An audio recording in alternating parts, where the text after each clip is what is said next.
No ding. No ding. Ding. Hey there, comic friends. I'm Travis. Time for our comic roundtable. Just the usual crew tonight.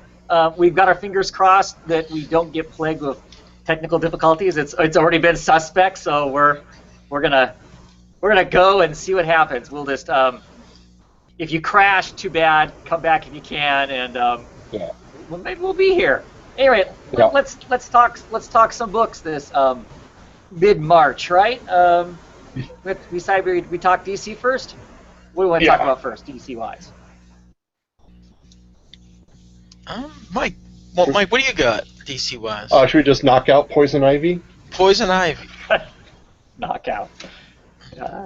Is that a play on words or yeah? Yeah, both. Yeah.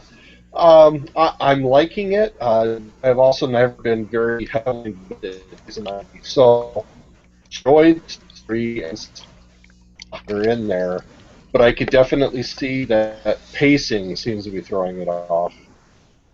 Am I coming through? Kind of. Okay. You just talk slow, so when you break up, we can still catch all the words. All right. I think the pacing seems to be the issue in this. Yeah. I mean, I agree with that. I mean, I like the character. I don't think the book is awful by any means, but it also feels really flat to me. I mean, it's like, okay, something's going to happen. No, not really. And then I think every issue I've read of this so far, what we're on 3, there's always at least something that gets said or some action that happens that I kind of wonder, why is that even in the book? I don't know. I mean, like her wiping out the dirt guy, the pervert from the office, that shows up. I mean, to me that seems very random, just to show up to further hit on her. I mean, what? Because he thinks he's got leverage on her because he's the alibi. That's a good reason to. I mean, did they need to take that further than just him being kind of creepy in the office? I don't know. As well as kind of things I go, does that further the character, or does that just show us just how brutal she can be? I mean, is that the point of that character in it or something, do you think? Or am I just looking at things too hard? that could be too. I mentioned before about her killing the house owner, the person that owned the dogs. Right. And I felt a lot of the same feelings with this. I mean, she killed him, I guess, just to kill him. Yeah. Which to me feels like a departure from the character that we've had her in the past. I mean, not to say that she won't kill when needed or whatever, but I don't remember her just wiping people out for the sake of wiping people out, unless they were somebody who was like a serious, plant molester or something. I guess I don't. She uses people, not kills them off. What do you think, Luke? The thing I'm having probably the most trouble getting past here is just the fact that everyone is just oblivious that she's Poison Ivy. I mean, correct me if I'm wrong. I mean, the fact that Pamela Isley is Poison Ivy is pretty known. So the fact there's this one guy that goes, "Hey, I know who you are," and everyone's like, Yeah, you almost have to take this out of continuity, right? Yeah, you do. Because she's a known eco-terrorist, right? I mean, she spends time in Arkham. I think up until this point, she hasn't really been killing people. So I mean, some people look at her as being more dangerous than other people do. I think, as far as like, it seems to be like the world kind of how they, the lens that they painted her in with the New 52, kind of a thing. If you're pro-green, she's not nearly as bad as if you're a corporate person who doesn't care about the environment, kind of stuff. I mean, she lands on the good guys' side quite a bit, really. I mean, she was in Birds of Prey for a while. She sides with the green, lots of times. I mean, other superhero groups have used her in the past. So it almost does feel like this has got to be out of continuity. Right. Because you're right, Luke. It makes no sense. Because she's using her identity. She's not using some other identity.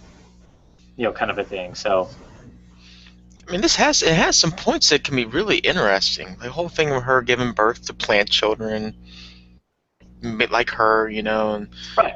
and then these deaths. It just I don't know. It just feels like they're just glossing over them a little bit too quick. You know what I mean? Yeah, it's just very kind of casual. Yeah, like the cliffhanger deaths. It's like Right. I don't know. Right. I mean, I'm kind of with you. It's not bad. It's right. just It's just odd. It has these moments that just kind of, and I don't know. I still think it's a little flat. I mean,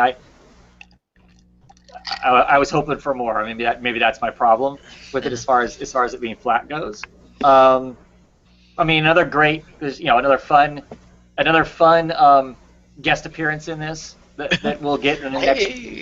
So I mean, it's basically the Gotham City Sirens are kind of all bopping around this, and that's cool. They're friends, and I mean I appreciate that they continue to to further that along. It seems like in all of these books, you get the other the other ladies show up at some point or other. We just had in the Catwoman, Poison Ivy and Harley, show up in that.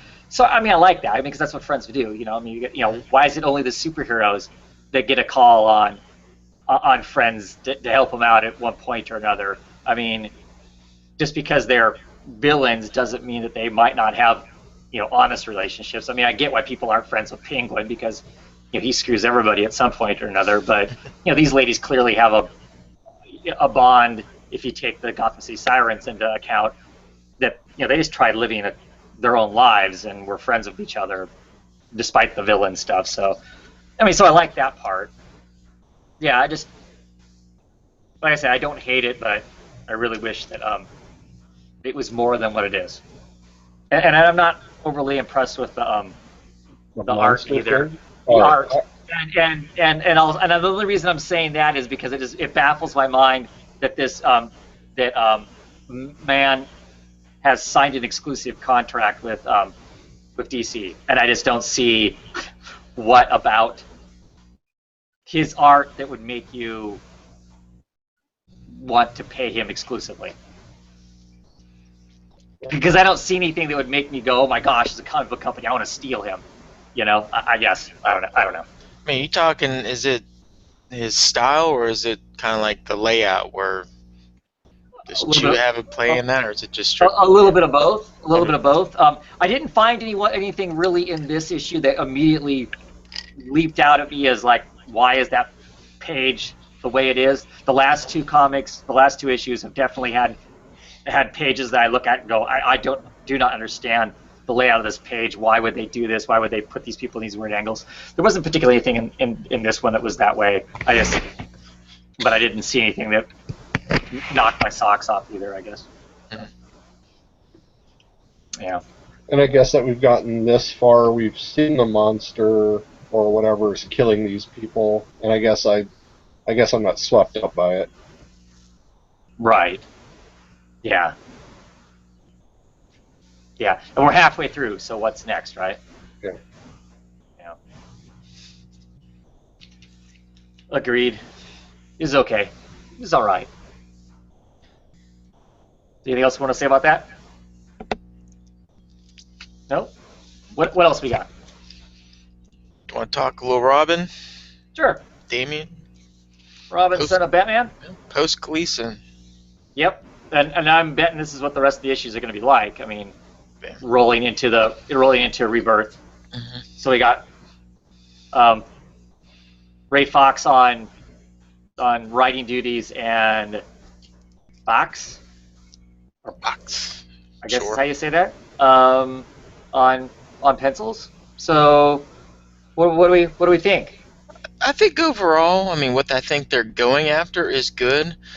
The only thing I really just kind of, I'm not going to say disliked, it's just, I don't know, it just kind of grabbed me the wrong way. I just think Damien's dialogue felt a little too Victorian, if that makes any sense. You could definitely tell that was Fox. Yeah, I mean, he has a style that he writes in, and right. Yeah. I mean, the quirky, the arrogant tone of Damien's there, it just the vocabulary. Right. So. Sure. Maya, yeah, could be a potential good twist, and I like the possible direction they're going there, and obviously Talia, you knew she was coming back. Sure. Well, I just wasn't sure when these creators picked up the book what was going to be hung on to and what was going to be dropped, especially with the last issue. To get that last issue where he goes back to Gotham, you're thinking, oh, okay, so are we just going to now get 3 or 4 issues of Damian trying to fill his dad's shoes, running around being Batman or being Robin for a while, or what are we going to get for? So I think it's kind of interesting that they did step back into the Son of Batman world that Gleason and them created to kind of tell some other story around there. Clearly, they've got some idea of a plot line of there's a couple of these pieces that Damian has stolen that are important.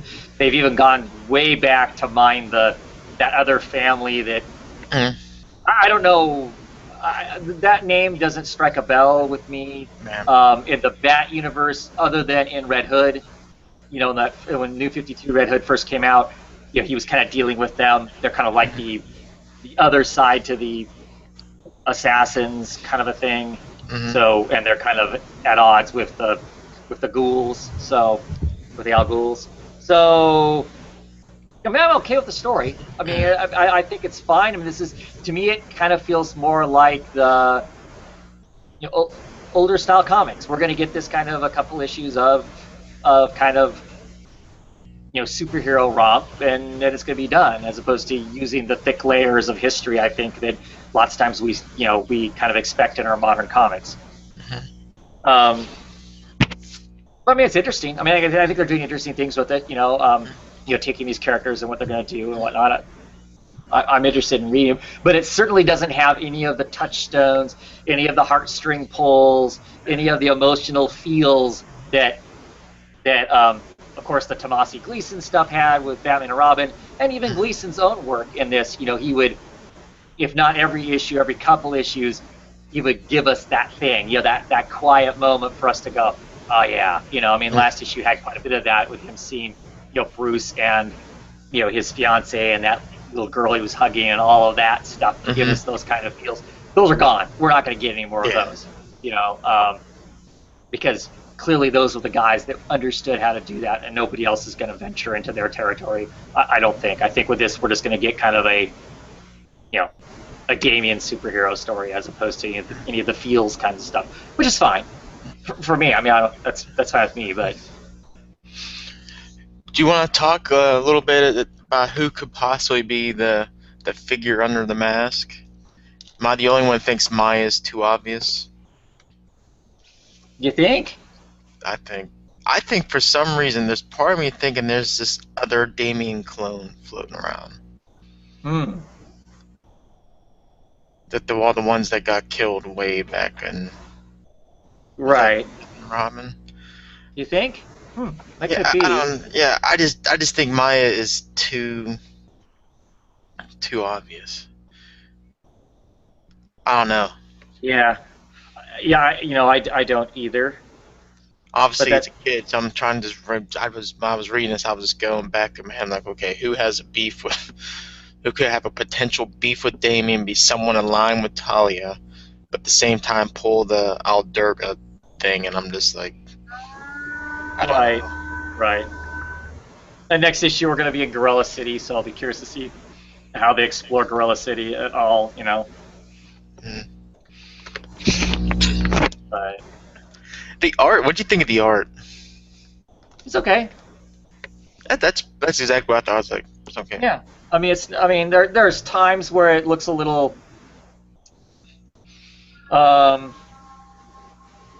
more simple than what I'm necessarily interested in. Yeah, I don't know how I want to describe it. I think those who kind of, I don't want to say not underestimated, but I guess took Gleason for granted. Right. This will definitely go. Yeah. He's right. really good. Right. I mean, panel structure and all that kind of stuff's great. I mean, it's just the style that's used. I think for me, it's the lack of detail and the more, I guess, cartoonish facial expressions. I mean, they're still there. So I mean, you're still getting conveyed what needs to be conveyed. It's just, yeah, you get used to stuff like Gleason and whatnot. You get spoiled by really, good. I don't know if "good's" the right word I want to use, but more detailed facial expressions than when it gets to this more simple. But I mean, no, I'm not taken from it because it is fine. And like I said, it's not like everybody's facial expressions are the same. So if it is a little more cartoonish or character-ish in a sense, it still works. It still conveys what it needs to convey, which to me is fine in that sense. It's just nothing special. All right. So if these are the people that are on the book the rest of the way through, and this is how the book is going to be, I'm fine with it. It's not like I'm not gonna, knowing there's like a couple more issues left. I'm not gonna oh, okay, I'm done. I'll make it off this now. I'll write out to the end and see what it is. So. Did either of you get that mystery polybag? No. Nope. I'm not into that marketing. I kind of drew the line at just doing it for Batman and Tech. Yeah. Okay. I thought some of those covers look great. It's just the money wise. Yeah. That's what I'm afraid of. This thing's gonna become like more of a norm. Yeah. Well, I just wondered because I saw Reedham Stevens' video on it, and there was a lot of nice covers. That's why I was wondering. Yeah. Oh, there is, but normally I'm not a variant cover person. Generally, with few exceptions. Yeah. So I just like having the regular run of books. The regular covers, because it seems to me like you get a run of comics and the covers all kind of match up. They all have the same kind of tone to them. Yeah. And then when you suddenly start throwing in, an occasional variant cover in there, then the collection looks weird. I don't know. That's just a weird. That's a collector thing for me, I guess. And I'm a cheap bastard in the sense that I don't want to buy two. Yeah, generally. No, I understand. Or in this case, 4. Right. Now I will say that more than likely when I go, I'm saying that, but when I go to the convention I'm going to go to in a couple of weeks. I did buy some variant covers of like Detective and some of those books when when Cook was doing covers, or was it Sales? Anyway, and there were some Halloween ones in there too, and I bought the variants. Well, now it bugs me as I'm cataloging my books to go through and to suddenly have this cover that's way off from everything else. So I'm hoping to find in the cheap bins, these books that are a year or two old. Yeah. And be able to get the standard cover to put in with my collection also. So, yeah.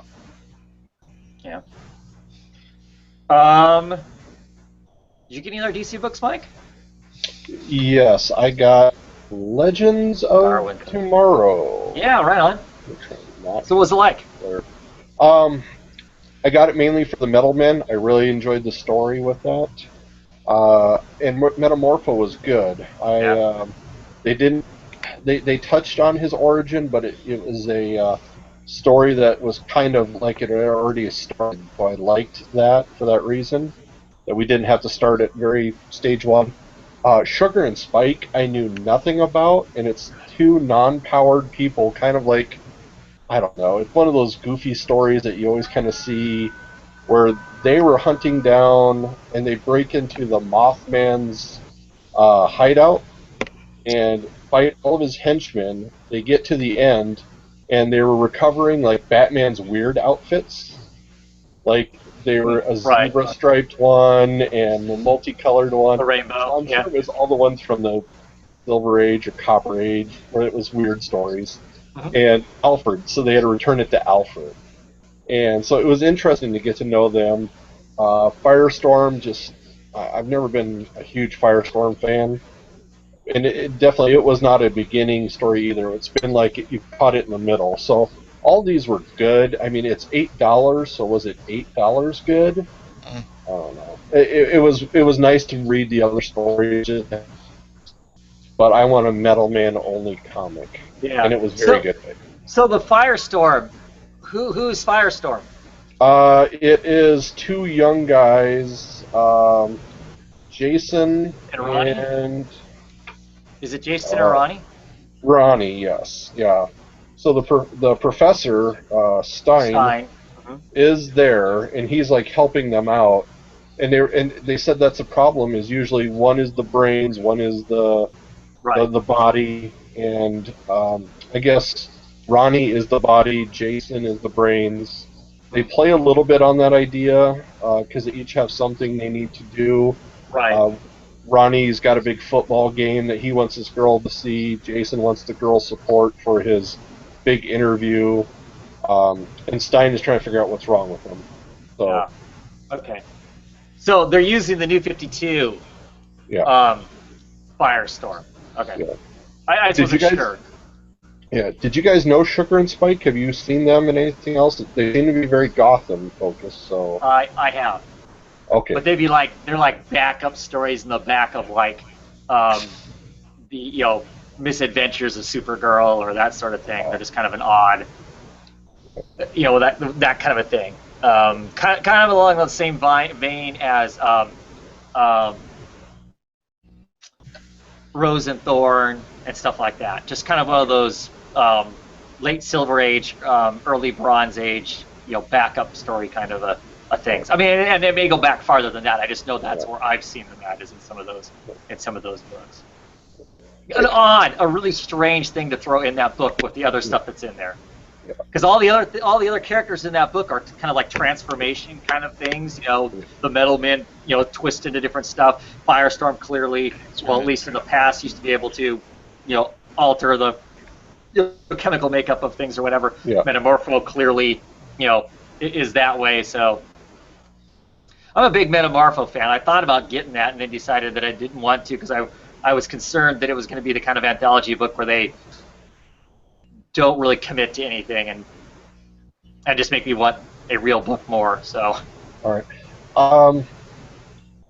Yeah, he's trapped in the guy he used to work for's office or his factory or his skyscraper, basically. Mm-hmm. There's a man, like a man that evidently Metamorpho freed at one point, and so those guys are working against him. They're trying to siphon off Metamorpho's power, and then the doctor or the bad guy's daughter is going to help him out. So that's the story. Okay. So Christina in the comments, she's suggesting that that weren't all of these stories you're reading in that weren't they supposed to have their own miniseries? That they basically, DC did with the whole DCU had kind of mentioned a laundry list of stuff that sounded like was going to be miniseries and that sort of thing. And the only thing that's come out of that is the Poison Ivy and the Swamp Thing are the only minis that have rolled out of that. I don't remember for sure exactly which ones because I don't remember them floating a Metamorpho miniseries because I would have been like super stoked if that had been the case. And a Sugar and Spice one, I can't remember. I can't imagine that they were going to float one of those either. Clearly, Firestorm makes sense, and Firestorm's I think the front runner there because of the TV shows and whatnot. And the Metal Men just always make a fun, backup story or the side story to whatever else is going on and stuff. So, yeah. So I don't know. So what is that going to be, like 4 issues? It doesn't state that, but yeah, I could see it running about that to make a trade's worth out of it, I guess. What's the price point on that? $8 for all 4 stories. Yeah. But it's a big book, right? I mean, it is. I mean, like I said, it's square bound on the back. It's nice. So. Sugar and Spike was amusing. I liked it more than I thought I would. It just seems like Firestorm was a letdown, and that's the first one. So. Well, Firestorm needs to quit being those 2 kids and either be Jason and Stein or it needs to be Ronnie and Stein. All right. Go back to volume, 1 or 2, and stick to those. I mean, me personally, I like Firestorm, but and I enjoy the first volume where it's Ronnie and him changing, stuff all the time, and and then the second volume with Jason was really interesting. You know, some of the things that he had to deal with and whatnot were interesting, and in some ways before its time, because he dealt with racism and a bunch of stuff like that. Kind of a book that was telling that before what seems to be now more of a standard kind of a story being told then was, you know, so that was different and whatnot. But I've not enjoyed the New 52 Firestorm at all. So I was surprised they didn't make that more like the TV show. Have Stein as the half of the Firestorm, especially with, I would assume the push for a rebirth is gonna kind of sort of go toward maybe a little bit with lining with the TV shows and a little bit. See, I think they're trying to avoid that though at the same time, because I think that I think there's a certain amount of anarchy that's going to happen if they start lining stuff up with the TV shows too much, because they've kind of said they're not going to do that. I mean, if something in the TV show works, they'll use it.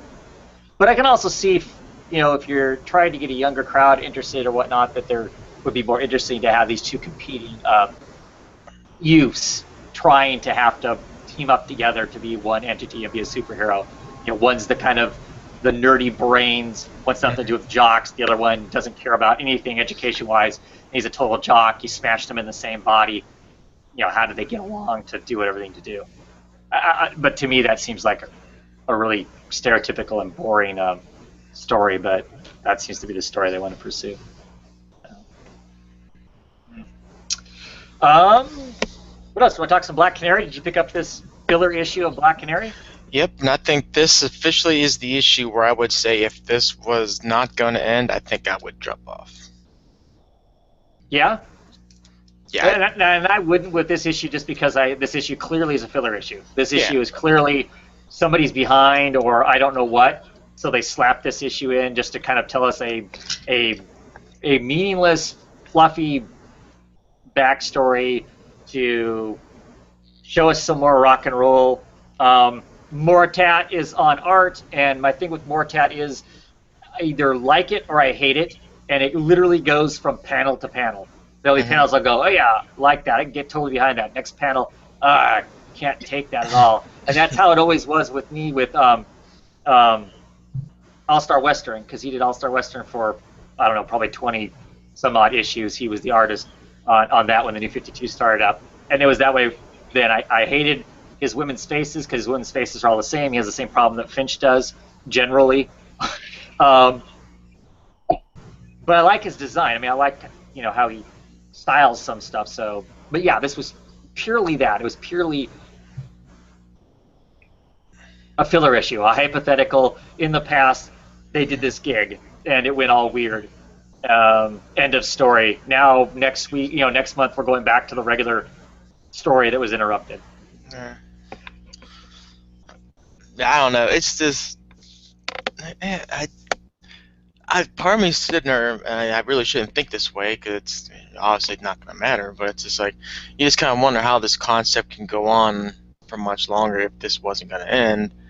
And maybe that's why I'm kind of looking at it the way I am. But it's just, I don't know. It's just like the same gimmick. Oh, she goes to do a show and she's causing a whole bunch of chaos. Right. Shame on Black Canary. And I don't know. You can only do that for so many issues, right? Yeah. That be the focus. That be the focus. I mean, I don't think there's a problem if that's their thing, but it can't be the focus forever, right?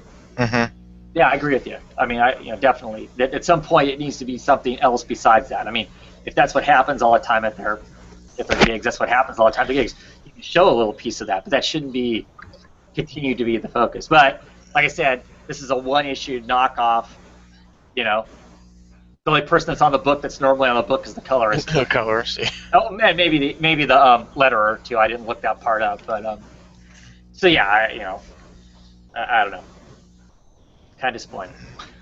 Man. It was what it was. I mean, I guess. Yeah. A few more issues and it's done, right? I figure we get the end of this other arc and that's the end. We'll be done with the series. With the rebirth stuff, so yeah. Yep. Here I'll talk one more book. Martian Manhunter, issue number 10. We get a complete new origin for Martian Manhunter. In this issue, we get to find out really what he is. It's totally nuts. It's totally comic books, and it's kind of fun. I mean, it's so radically different from what I mean. He's a Martian, but he's more than just a Martian. Kind of a thing in it. I mean, I like it. I don't know that I like these as much as like the first arc. I like the first arc better. Since we got to Mars, it's been a little more cosmic, and I'll be the first to admit I'm not a huge superhero cosmic kind of a fan as a general rule. But it has been, like I said, though, it has been enjoyable. There's some great moments in here with, once again, with Mr. Biscuits. Briefly, but like I said, we get this new origin. It is kind of a cool origin. I just don't know what happens to Martian Manhunter by the time this is all done, if anything. I mean, because this is just completely, shattered the character. I mean, he's fractured. He's got 4 personalities running around now. He's gathered some of them back, but they're still all fractured, and so curious to see what it, what it ultimately ends up, being when it's all said and done. But I'm still having fun with it. We're back to our main creators on the book as far as Burroughs did the entire art through the entire issue, so it's nice, solid art and stuff. It's cool. It's cool. I'm looking forward to seeing how it all ends. I kind of like this origin, actually. The more I think about it, of Martian Manhunter. John himself is a poet, basically. He is a man of compassion, a man of thought, and anybody who's been remotely paying attention to the storyline in this is they've been using like this evil, dark Martian blood magic kind of thing, and they kind of use John as like the focus of that. They sacrifice a bunch of people to create a bunch of Martians to create the ultimate Martian, and because they're a bit worried that if they take all these warriors and slaughter all these warriors, that if they don't have somebody who's not a warrior to kind of handle it all, that they're going to end up with something so crazy that they can't control it or get it to do what they want it to do. So they basically use John as the thing to dump all of this stuff into. And it's unbeknownst to them. They volunteer to do this heroic thing, and it's not what they volunteered for. Ultimately, is what is happening. But it's cool. It's cool. I really enjoyed it. It's pretty fun. Yeah. Where are we at with Batman and Robin Eternal? Are we close to the end?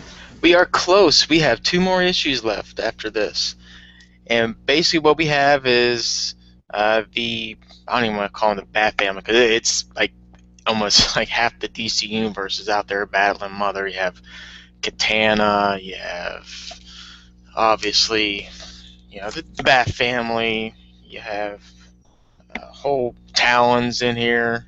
They're all fighting these basically kids, and oddly enough, the group that does not fare so well is Spiral out in Tokyo. But yeah, so basically everyone is fighting these kids, and Midnighter, who was kind of like the oracle of the group, he's now saying, "Screw it, I'm throwing my hat in the game," and Cullen is now the quasi-oracle of the group. But the heavy emphasis is that at Mother's location, you have Grayson, who is trying to get in there and stop Mother what she's doing, but then Azrael shows back up. And following this, Azrael does not like Mother at all. So it's kind of like a conflict of interest here, where Dick wants to get her, bring her down, take her to justice, but now Azrael just wants to kill her. So now they're fighting each other as all this stuff's going on. And inside, we have Mother who's talking with Harper, and it's some pretty good dialogue, really.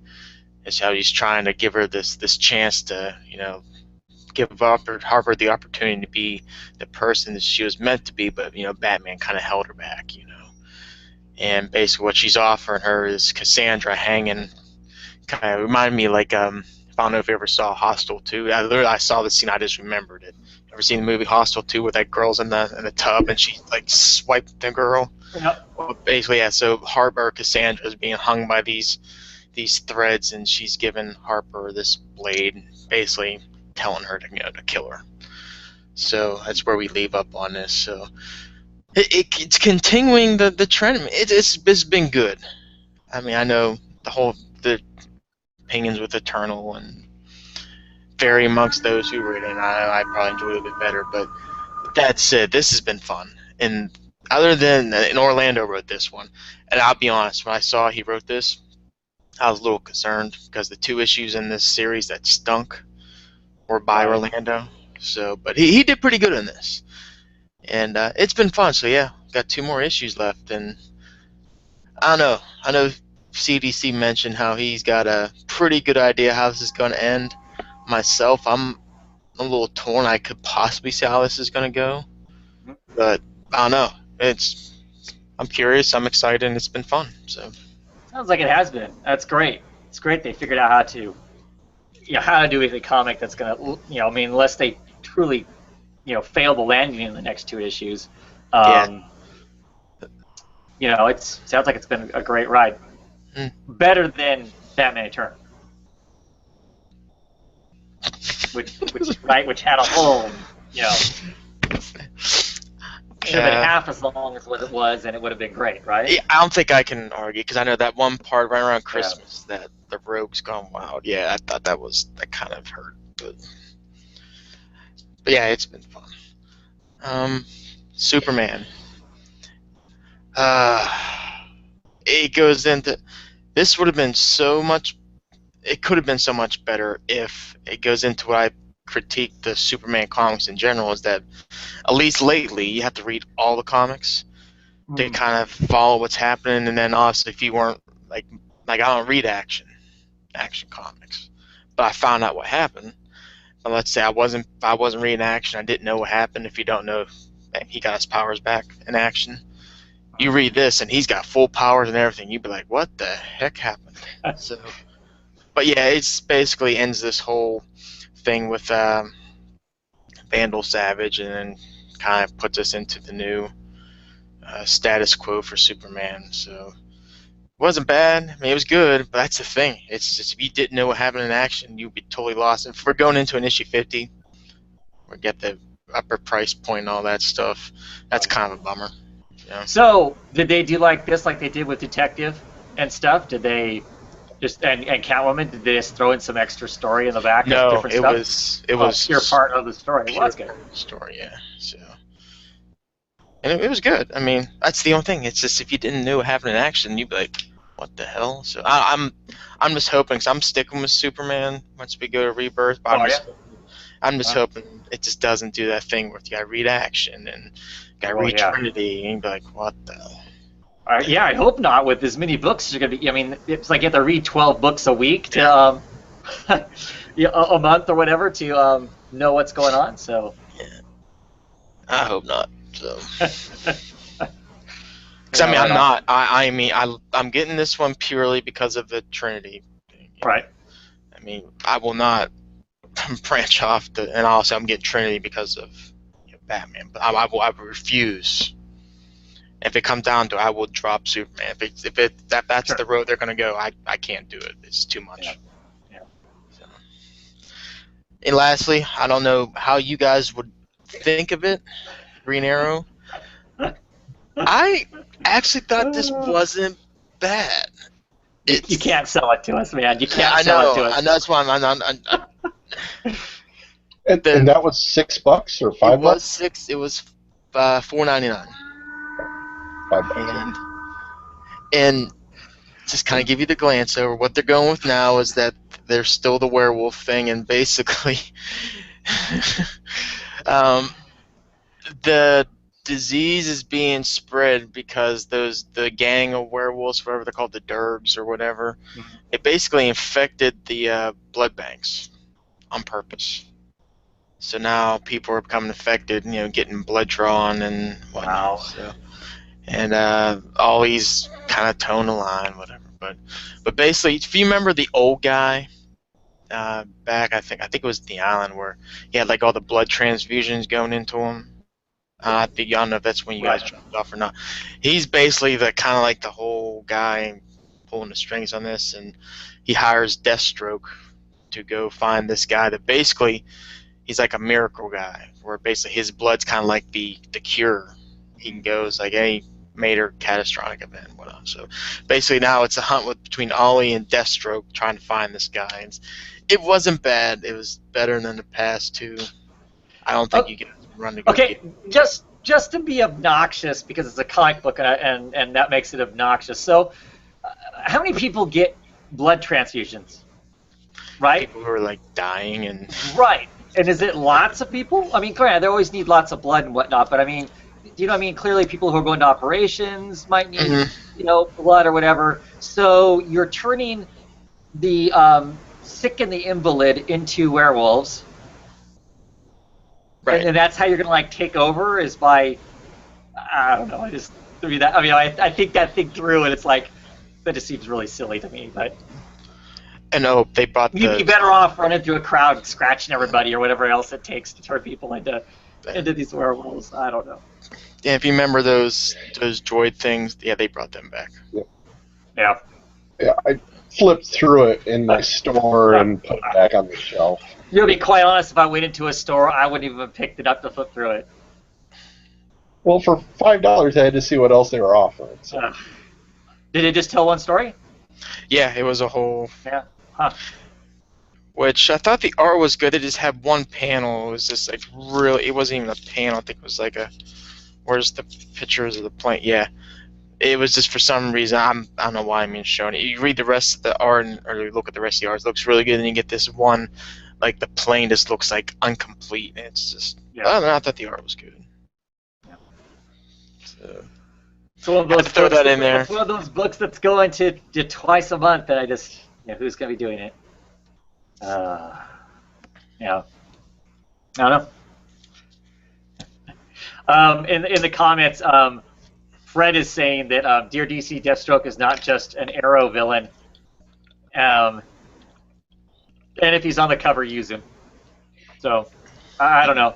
He's clearly become an Arrow villain. I mean, especially if you're going to call him Arrow, he's clearly an Arrow villain, as opposed to Green Arrow. Man, that's me being a he was in Robin. He was in that Robin one book. Yeah, sure. He's been in other stuff. I mean, I know he shows up every once in a while. And in this one, they also throw Tarantula back in. Is that what I saw towards the end? I didn't notice. I thought at the end, that brown Tarantula girl, I thought she was back. You talk about his daughter, sister, whatever? No, the girl from South America or Mexico. No, I didn't see her in there. Oh. You talking her? Oh, no, I guess maybe I saw wrong then, no. Yeah, that's a sister, right? That's a sister. Yeah, that's a Miko, yeah. At least I didn't notice her. I'm skimming through it. I didn't notice her.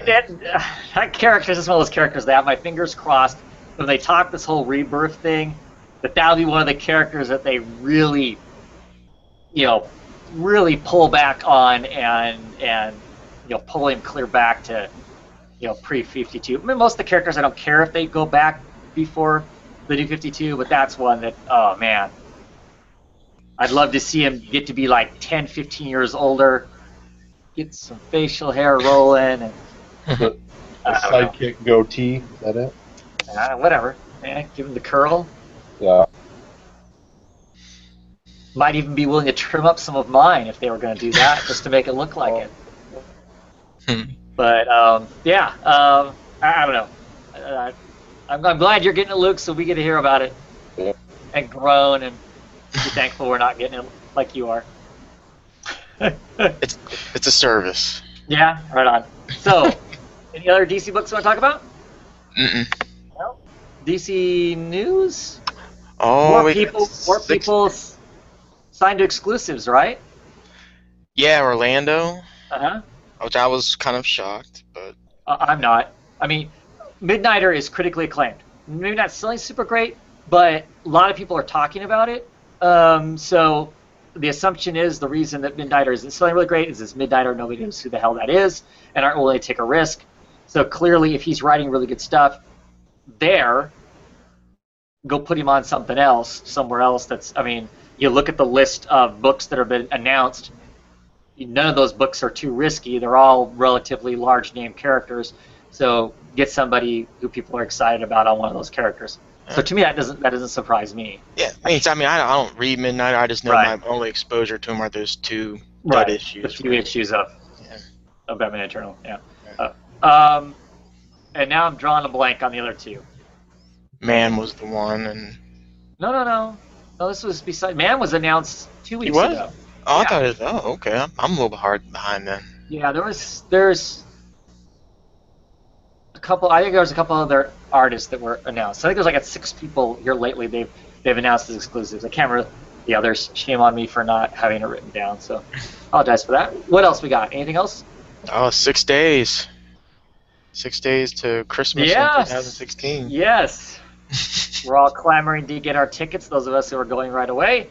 I will be going opening night, if at all possible. So I haven't figured out if my theater is doing like a Thursday midnight showing or not. If they are, I will be at that. Just for the hell of it, to experience the opening night horror show that is going to the movie theater. So yeah, I'm excited for it. I'm excited for it. My little kid, he's pumped. He's pumped. Oh yeah, I bet. I have very little expectations for the show, so I'm not too worried about it. Kind of a thing. I don't expect it to model itself after anything in particular or be something in particular. So, around the movie, they did fess up that the reason that they can put a rated R rating on on the Blu-ray release is because it's just got a wee tad bit too much violence that they had to weed out, and they just left it in for that, which is kind of what I suspected anyway. It wasn't like they cut some crazy, porno taboo version of the movie, and then they released a mild-mannered PG-13 version of it, for the theater. So Gal Gadot has a wardrobe malfunction as she's fighting whoever. Oh, okay. That's the DVD version. Right. Or Superman's bulge is a little too bulgy. Yeah. But so I mean that's I'm hoping. Like I said, I'm hoping Thursday. So I'm sure.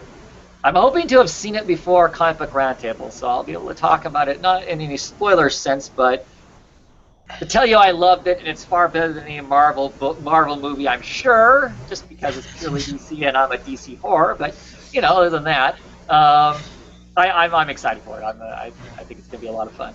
So, but I'm excited for most of the movies that are coming up though too. So I'm just as excited, or maybe even more excited for Suicide Squad, to be honest. Yes. Just because of that, I even have even less expectations as to what the heck it's gonna be. But I don't know. Any other DC news? Of course, we also have this next Saturday. I think it's like at 10 o'clock in the morning, West Coast time. There's a multitude of places you can go to watch it. I think you can go to the DC website and see it. I think that I would guess that all the other comic book news places are going to link to it. You will be able to see the live announcements if you want to, if you're not actually going to be at WonderCon. If you are going to be at WonderCon, I am extremely jealous. But you can go to DC's panel there as they announce all the people that are going to be doing their books. I'm excited for that because, man, that's going to quickly tell me what's immediately on my not want to get and I'm curious about list. I still want to understand the structure of how these books are going to get put out, but I think that's the first real solid thing we're going to have to give us a sense of, oh yeah, this is what I want to do, or not do, right? So, at least for me, it's going to be and then I'm going to have to do some purging. If I pick up a bunch of DC books, I have to cut my pull, because otherwise my my weekly comic books are going to be up around almost 30 books a week, and that's way, way too much books. My children like to eat, I guess. So. Yeah, there's that whole thing of childhood neglect or something like that. Yeah, I know, damn kids. Well, one of them will be 18 in a little while, so I clearly can star him, and I can't get in trouble for that, right? So, but yeah. I noticed in my DC books there was a couple of ads for Emerald Comic Con. Yeah. I was surprised by that. Yep. So that's evidently getting very big. So. A couple weeks. Well, especially now. They're part of a. Last year was the first year they sold themselves to a larger. They sold themselves to the same people who put on New York Comic Con. So, yeah, it's just got a lot more weight to it and whatnot. We'll see what actually comes of it. I mean, them running an ad for it and it really being something are two different things too. So, I have my fingers crossed. I'm hoping that because it's on the West Coast and now DC's home office is on the West Coast. I mean, Burbank to Seattle, a plane ride is like 45 minutes, I think. So I'm hoping that Emerald City Comic Con will start to reap the benefits of being that close to the home office and start getting some better announcements there and whatnot. This year I was looking at the panels and stuff. It's kind of a bummer. Most of the DC panel that might have anything of any real newsworthiness is happening on Thursday, and of course this year I'm not going to be there on Thursday. So, But oh well. Any other DC news we want to talk about? No. Okay. Well, let's move on to Marvel, which means Luke's going to stare off into space or read comics while we talk Marvel because he didn't get any. It's not a Spider-Man week, right? So. Yeah. Life's good. Yeah. Yeah. Aren't pained by that. What do we want to talk about? Go ahead, Mike. Power Man and Iron Fist. Definitely not Fiddle Faddle. Oh. Yes. I definitely liked it. It was good to see the Gorilla Man fight with and who was his little buddy that was with him? Black Tarantula. Right. Right. And it really felt like with the sidekicks in the vehicle. The boss told him to, get in the fight, and he says, "Yeah, I saw you on the news in the car watching the fight." It's not like that, boss. We just showed up when it happened. Yeah. Yeah. I mean, it was spoof fantastic. I laughed. I knew you enjoyed it when Jessica and Spider-Gwen showed up. Yeah. That was a weird scene though. Yeah. They're like, "Oh, I want his shirt to rip off." They're recording it. And they're recording it, and their dialogue is, "Oh yeah, that guy's pretty hot looking. Oh yes, it's like, Spider-Gwen is like, "So what's that? What's that Iron Face? What does he look like without his mask?" And Jessica's like, "Who cares when you got a body like that?" I mean, they're basically cheesesteaking these guys to the nines in it. They're like, they're recording, Iron Fist, or not Iron Fist, but Power Man. They're like, "Come on, the shirt's gotta come off. The shirt's gotta come off. Come on." It's like, should we get involved in this fight? No, we're not getting involved in this fight unless the shirt doesn't come off. If the shirt doesn't come off, we're getting involved. Kind of a thing. So I don't know. It was funny. It's funny. It's kind of spoofy. It doesn't take itself too serious. I mean, there is a storyline in it. It's not just all goof, but it is very goofy to get through that storyline. Kind of a thing.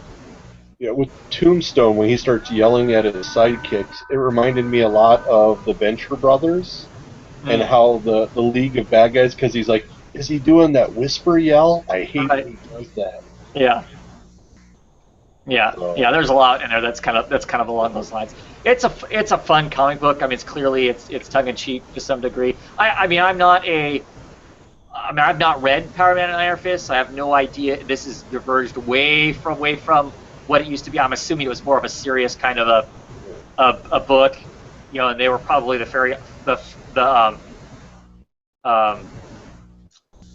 like the Odd Couple. I'm assuming is kind of what the characters were like in the past to some degree, right? Yeah. Because it's certainly how they build them here. I mean, Danny Iron Fist is, clearly oblivious to just about everything other than getting the band back together, and it's Power Man that's really kind of, connecting the dots to that there's a real problem that they need to deal with, and Iron Fist just doesn't care. As long as they're back together and they're punching people, it's awesome. It's a great time. It's a party, and spoiler at the end. As I did like the artwork until we get to the very end, and we get into this stuff. This just seemed a little too fast and loose for me, art-wise. Oh, okay. But otherwise, I mean, all the rest of it, I do like this art style of, almost a third-party book. That, more independent feel, a little lighter, a little fun. But that last page, it just felt like it was coming apart of the series. Okay. Yeah, because you're right. It's not traditional comic book, your traditional superhero comic book art. That's for sure. I mean, it's definitely kind of a different, looser kind of a style. So, like I said, I think it's fun. I got a good laugh out of it. Yes. I loved the big old fight between, between Power Man and Magilla Gorilla. And Gorilla Man, because he calls him everything else but Gorilla Man, knowing full well that's going to piss him off. Milla Granilla, Curious George. I mean, he just names him every gorilla or monkey name you could possibly think of besides, what his actual name is and whatnot. So yeah, I mean, it's funny. It's a good laugh. And the pacing seems to be good for it to be number 2, and they're already clicking together all the clues, because it's like, sure, he's not getting it, but Power Man is starting to figure it all out. So yeah, I mean, that scene though with Spider-Woman and Gwen is, I don't know, that was kind of weird. That whole the shirt ripping thing and whatnot. I mean, we're supposed to laugh at that, I guess, the reverse sexism of that. But yeah, I don't know. It was fun. I definitely enjoyed it. It's one of those books that falls under the fun book, as far as being it doesn't carry any serious weight, but it's a good laugh. Yeah, and obviously they're not pushing the continuity so much, because obviously Jessica's not even on Earth. She's not pregnant there, and I don't know how often she's hanging out with Gwen in her book. I know that they're all going to start mixing it up, but it's good that they just allowed it to happen and didn't say it has to be. Sure, well, she does. I mean, they show in Spider-Woman during her whole pregnancy where she's taking time off and just trying to be pregnant and not a superhero. She does go and hang out with Spider-Gwen for a while. They're like in a coffee shop and talking about weird stuff. And of course, in their comics, next month starts the Spider-Women event. So they do rub elbows occasionally. So them being together isn't too screwy. I mean, it does match up with what's been shown, at least in Spider-Woman. So, yeah. Did you hear books, Mike? Well, that was it. Oh boy, I've got all kinds of books. Let's see. Let's go with Uncanny Inhumans. Nice cover. I love this cover. Man, I wish the art inside looked like that. That is an awesome cover. I don't know if it does the cover art, but it is pretty darn cool. So we've got Black Bolt has this club. It's called like the Quiet Room or something silly like that. Yeah, the Quiet Room is what the club is called. A neutral place so everybody can go to and not. Brandon Peterson is the cover artist. So that's an awesome cover. But everybody can go there. It's a safe place. No one's supposed to mess with each other because, of course, if you mess with somebody, you have to answer to Black Bolt. Ooh, go and answer to Black Bolt. Kind of a thing. And of course, last issue, all hell broke loose. The multiple things are going on. There's two organizations that I don't know who they are. Limited knowledge on this, if these are people who are from the past or they're new people. Piece of technology has been stolen. It's about ready to start kind of a corporate / international incident. They're threatening to basically annihilate all of New Attila if they don't get their stolen thing back. There's two prize fighters who are supposed to be having a safe discussion, basically building up the fight. they are brawling with each other clear across the entire club and bar. Let's see what else is going on. There's a couple other incidents that are all happening. So the place is just going nuts. They get some investigators to investigate the stolen the stolen piece of tech that's been robbed. They're going on with that. Black Bolt goes to take care of the two prize fighters. They're two alien prize fighters that are beating each other up. Of course, how he takes care of them is he gets in the brawl too, so it's both of them versus Black Bolt. You know, he beats them all up by the end of the comic and takes their belt. I mean, he beats them up and it's like, oh, you know, we're really sorry, we didn't mean to cause all this damage and whatnot. You know, how can we repay you? And he points and they give him the prize belt, so he flies off carrying, you know, those giant prize fighter belt kind of things. This issue was a little better put together than the last issue. Last issue I was really put off by the art, put off by the story, did not like anything about it basically. And I'm thinking, boy, I'm going to drop this book awfully quick because the first 4 issues of the book were really cool, really solid, great art, interesting story as they're, you know, getting Black Bolt's son back, and I really like that. But this is just kind of silly nonsense. Gets a little deeper into something going on in this issue, which I thought was okay. Oh, another thing that's going on that I thought was pretty funny is what is that? The Mad Thinker? Is that what his name is? Yeah. Yep. And who's the green guy? The leader. They were playing cards against each other. They accuse each other of cheating, and then they start throwing bombs at each other to test who's the smartest. How fast can you disable this bomb? They're inside of a force field. They're worried they're going to blow everything up. And this woman shows up. She's an Inhuman. She shows up to show them that she's smarter than them. I can't remember what her name is. And that really sucks that I can't remember her name offhand. And of course I'm not going to be able to find it now that I've... Does she control, like, blackness? Darkness? No, she, let's see here.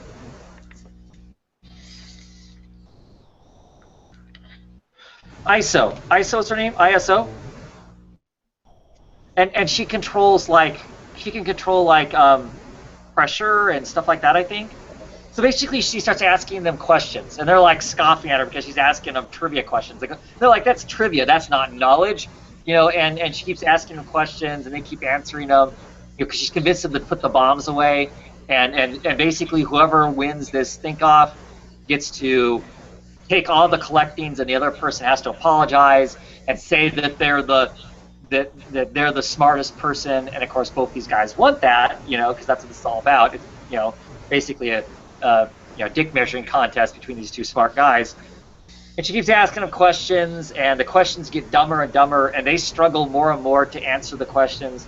The final question that they lose by, you see the Mad Thinker, he's up here, and he's pondering, and he says, "Cats!" He yells out, and she's like, "No, the atomic number of Einsteinium is not cats."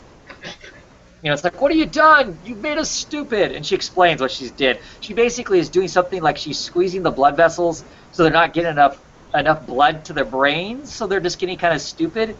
And she ends up beating them that way, and they walk off. But I don't know.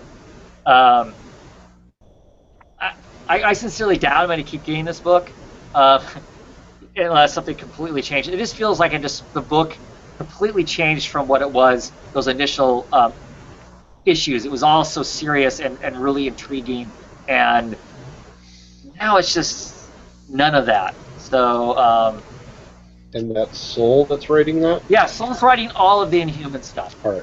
So he's writing this one, he's writing Uncanny, and he's writing New Humans. I see in the comments that Comics to Comic is saying if the plot doesn't pick up next issue, he may drop it, and that the All New Inhumans has actually been a better as of late. So I wonder if it's going to fluctuate, because to start out with, the All New Inhumans was kind of if I remember correctly, and this was really cool. So maybe we're going to go back, I don't know. I don't want to collect both books. I have no intentions of collecting both books. Yeah. But what's going on right now is just kind of, who cares, so what? I mean, I'm interested because I think like the next issue or the issue after that, they're going to explore more of Medusa and Johnny Storm's, the Human Torch's relationship. kind of curious to see how that all plays out. You know, all things considered, I mean, with Johnny having married Crystal at one point, and that's just kind of a potentially sticky and uncomfortable situation that might be fun to read. But yeah. Nope. Let's see. Astonishing Ant-Man. This is issue number 6. It is purely a Ant-Man's daughter, and now I'm drawing a blank on what her name is. Cassie. Cassie. It's all Cassie. This issue. We basically get a Cassie issue about how we kind of explore the kind of the tough place that she's in, her frustration over the fact that she no longer has superpowers, so she can't get giant anymore. She is at school, she's getting picked on by bullies, which is pretty typical, whatever. And they pick on her enough, she decides she's going to go beat them up. We find out they actually beat her up. She's pretty disgusted with herself because, of course, she should know all this karate and all this kung fu and whatnot, and she shouldn't be fighting because she can just hurt these normal kids. But she was so reliant on being giant that really she isn't that tough without being giant. So she is hooked up with the guys making the Henchman app that have promised to make more supervillains. She's actually filled out their application, and they're like, "Oh, you want to become a villain, huh? Why is it that we don't really believe that you're going to be a villain?" And she's like, "Uh-oh," because her plan is let them make her into a villain, and then she'll turn around and actually beat the bad guys up with the superpowers they give her, and then she'll be the hero of the day, right? And they basically point out, "We figure probably this is what you're," and she's like, "Ah, damn it." But then they also point out this whole thing about her heart being stolen. I guess in the last run of this, there was a villain that wanted her heart because her heart had the Pym particles in it. So not only did she really have a heart attack, and she just thinks she had a heart attack. In reality, she was unconscious, and while she was unconscious, someone stole her heart, and they gave her a new heart. Dad saved her, but she doesn't have the Pym particles anymore in her to be the giant woman, and leverage, is that what she's called? Something like that? Sounds right. Yeah, is what her superhero name was. So she's all pissed at Dad because Dad lied to her yet again about what really happened to her. And she wants to wreak revenge on this dude that stole her heart. Well, the dude that stole her heart is also stealing the app, the Henchman app, from this guy. So they come to a working agreement. We'll give you superpowers. You don't go after me, but you seek revenge on the other guy that was the app. So lo and behold, by the end of the issue, she's gotten superpowers again. She's gotten a new helmet, and she's a whole new character at the end of it. I can't remember what her code name was. Let me look. Remember. Her old name used to be Stature, I thought, in the Young Avengers. But then Stinger? she Stinger? Oh. She's going by Stinger now. And there she is in this kind of purple costume with some wings. She's got the helmet. But she can talk to all insects, not just ants, all insects. So, yeah, I mean, I'm kind of looking forward to it. I was kind of good, about this comic, but I enjoyed this issue. It had a little bit of Kate Bishop, Hawkeye in it. I love Kate Bishop, Hawkeye, so that's all cool and whatnot too. It's just fun. It's just fun. It's a fun book. So I'm enjoying it. It's got it's one of those books that's got some serious stuff going on in it, but it also has this pretty good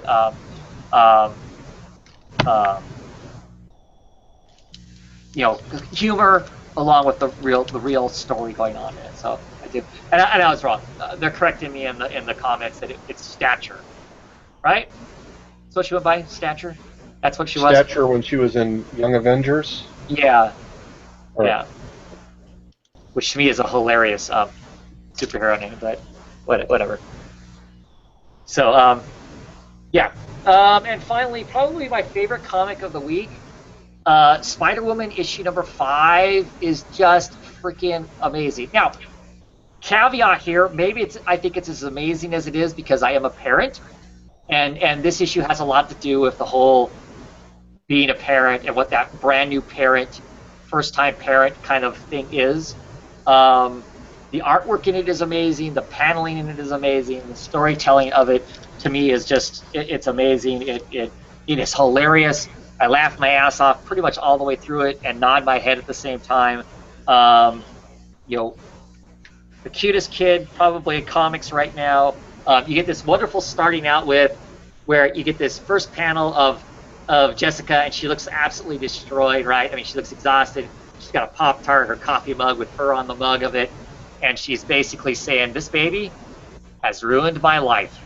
And then it's this long laundry list of all this, oh, I think he's amazing, but, he's, I mean, here she is changing diapers and whatnot, this big list of all this craziness about how she's exhausted, she can't sleep, she tries sleeping, then she wakes up thinking the baby's not breathing, she'd like to just have the baby sleeps 16 hours in 2-hour blocks, I mean, it's like all this stuff they don't tell you, it's just all this long list of all this craziness, and she's just, she's so tired, she doesn't think she's doing it right, all the, parent stuff, she goes on for another page of that, just, oh my gosh, all this stuff, and she's like, because those Never Shake a Baby commercials aren't a joke, because she's talking about the fact, you can't get frustrated with the baby, and then you feel like a monster, and of course the next page, it's Patsy and Jen, She-Hulk, looking fairly shocked and disturbed as they're coming over with gifts. At this big long spiel that she's just given them at the front door, and she's like, and that's why I'm not supposed to be completely honest with my non-parenting friends. I'm great. How are you guys doing? Is the next thing. It's hilarious. I mean, she's out on the street, walking the streets with Hawkeye. They engage the new Warthog, I think is what he's called. Hawkeye doesn't have any explosive arrows with him. She goes, you need to use explosive arrows because he's just gonna come at you.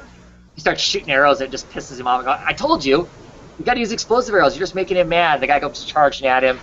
Of course, she goes all mom on him, zaps him, beats the holy hell out of him, and makes him say he's sorry, kind of a thing.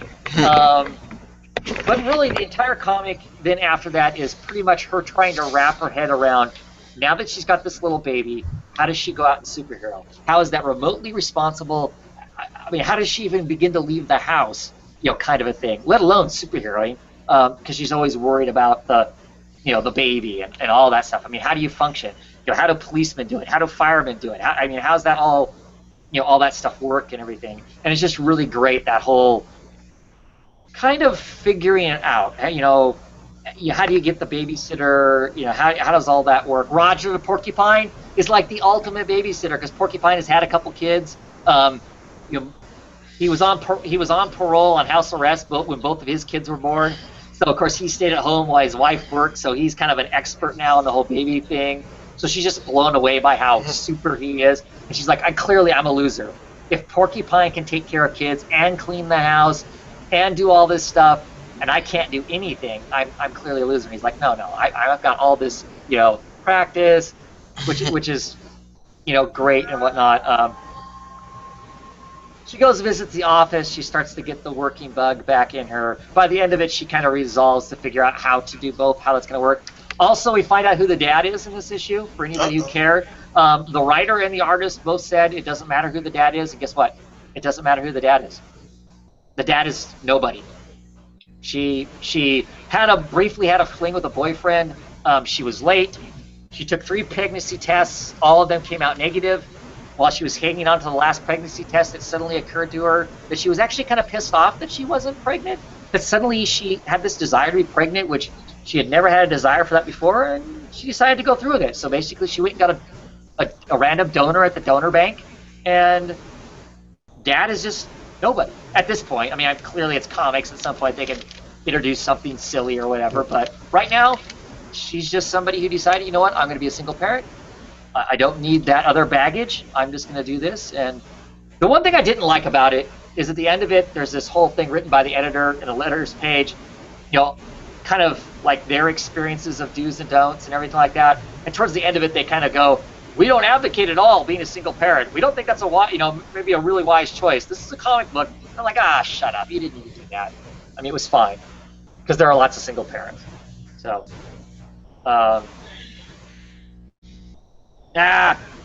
comics to comics is saying we don't find out who the dad is and that it's a cop-out. I think it's a perfectly great answer because I don't think it matters.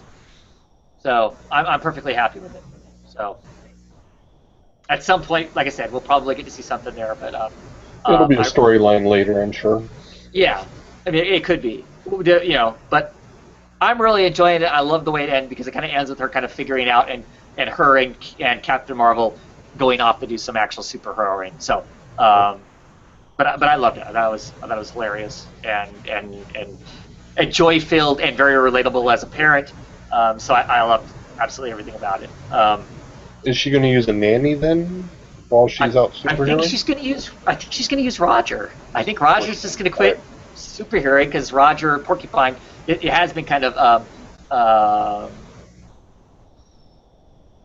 has been kind of been the superhero. He's been the heavy hitter while Jessica's been laid up. But now that she's back, he doesn't need to be doing that kind of a thing. So I think that's her only babysitter is him. So we'll see where it goes from there. Of course, now we're going to go into the Spider-Woman thing. I'm so happy with this comic that I'm not feeling bad about that. So I'm sure when I get to it, I might go, I am getting some of it. I am getting there's a alpha and an omega, a beginning and an end, one-shot kind of things. And then the rest of it is in the span of the Spider-Woman, Silk, and Spider-Gwen. I'm not getting Silk or Gwen, so it'll be interesting for me to see what it is. They promised I don't need to read those because, of course, they have that info dump on the first page. So hopefully I can deal with that. So yeah. At any rate, that's it for my Marvel books. Something we should have talked about on the DC thing, though, about next week, because of course next week is Batman 50, right?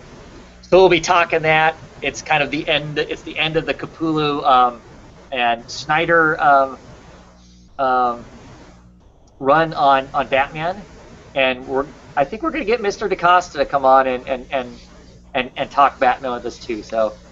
It could either be a lot of fun or it could be a whole lot of ugly, depending on how it all. Well, I would say, where's the shift in the power balance going to go? Right. Well, positive side or the dark side? There's a little bit of everything, right? At least for some of us, there's a little bit of everything. It's not all roses, and it's not all stinky either. So. Or you can totally throw it off and be neutral and be like, oh shit, no. There you go. Just is. Get back to me in 10 years, and I'll talk to you about it then when it's settled in. But at any rate, so Marvel news. Honestly, I didn't watch it yet, but obviously the hubbub around Twitter has been Daredevil. Daredevil season 2 started last night or morning, or depending on what time you woke up or stayed up to start watching it, kind of thing. I am 3 episodes into it. Mike, how far you say you're in? 6. I think they do a pretty good portrayal of the Punisher so far, at least for the 3 issues in that I'm in. I can see some places where it feels like they directly took out of the comic book. I mean, like, there are shots that I swear I've seen Daredevil chained up to a chimney on a housetop. I mean, that's in an actual comic book, right? Yeah. DaCosta on Twitter mentioned it quite a bit. Yeah. Because there was a couple references that he brought up, Yeah, so that's cool. I mean, that's cool that they're nailing it that close to some of the roots there. I'm still enjoying it. I question how often can Daredevil cough up blood? I mean, every time he gets hit in the head, he a globlet of blood somewhere, and in an hour-long show, sometimes he's 7 or 8 times. It seems like he's hacking blood. So it's like, whew. I don't know. That's what that meditation is for. Yeah, is that what that is? It makes it generate more blood faster? Yes, yep. Yeah. But no, I mean, I think it's like season 1. It's fun, right? Yes, very much so. Some great fight scenes in it. Costume looks good. Yes, they kind of fine-tuned the costume. It looks cool, and it looks somewhat. I hate using the word realistic when it comes to this kind of stuff, but instead of it just being a skin-tight suit, I mean, it has some structure to it that makes it look like it might actually bounce a knife off of it or something like that. I don't know that it looks like it would take a bullet, but there is references where people keep saying underoos or wearing long johns, and he always says, That's not what it is. Right, right. He keeps explaining that. So, but I'm really enjoying it. I mean, this feels like it literally took right off where season 1 ended. I mean, Yes. all the characters feel exactly the same. They're all in the same progression in their own lives. That all make sense and stuff like that. So, excited to get to watch more of it. So, I've Thing been I did unfortunately putting it off until I finish watching Dexter, and it's getting harder and harder to resist. I might just yeah.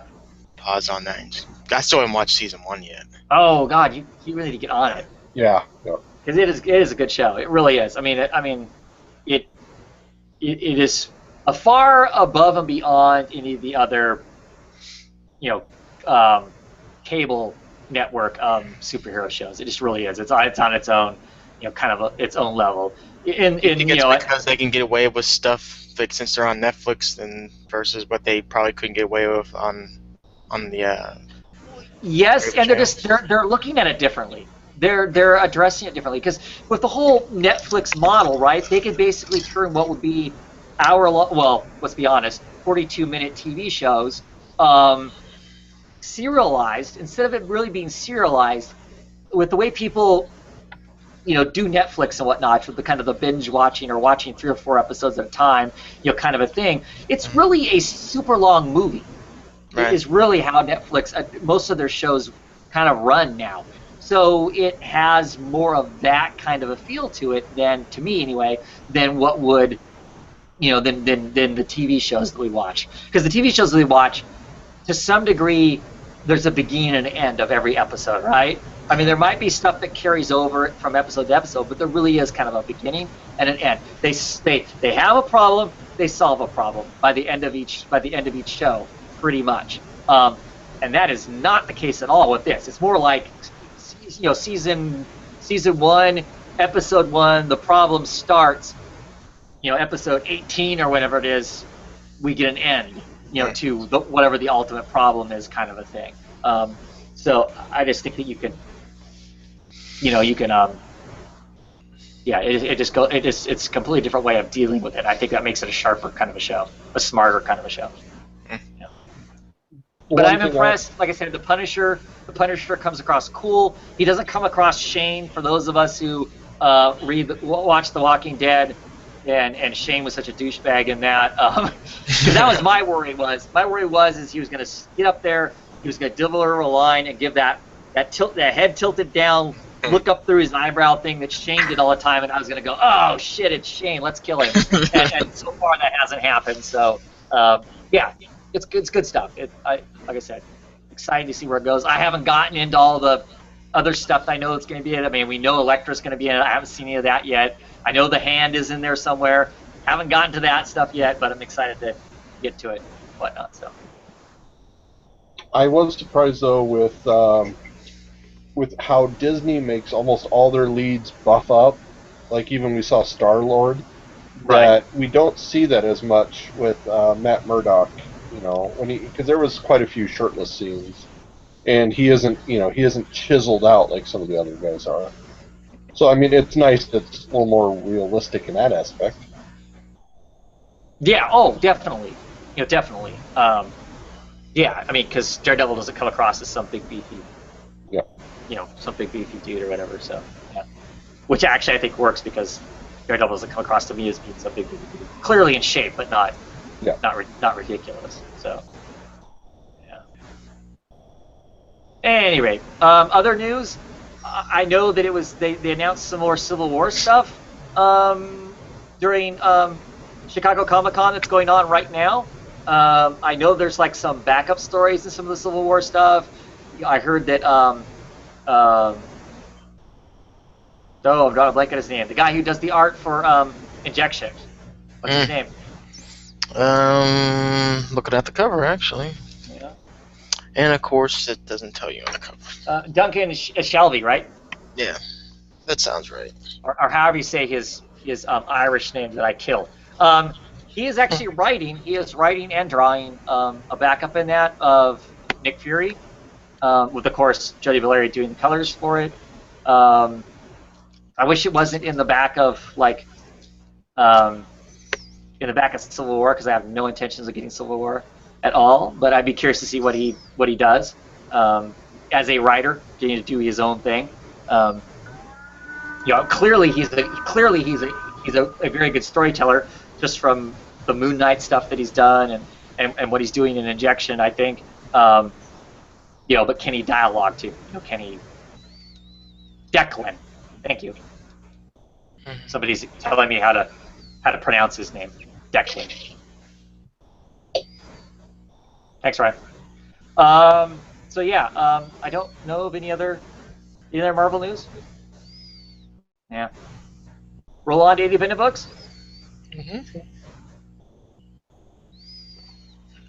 As I get a drink. What do we want to talk first? I think we all got a clean room, right? Yep. My room isn't clean, but this one is, yeah. Oh, the surgeon. So we're on issue 6. Yeah, the surgeon. Get a little more, I don't know if it's insight into the surgeon, but... Oh, he got some insight. Some blades. Yeah. Insight. Oh, yeah, that's a brutal scene, huh?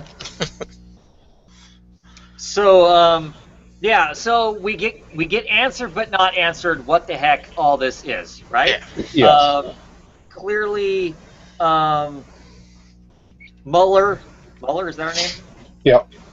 Our lady in pink,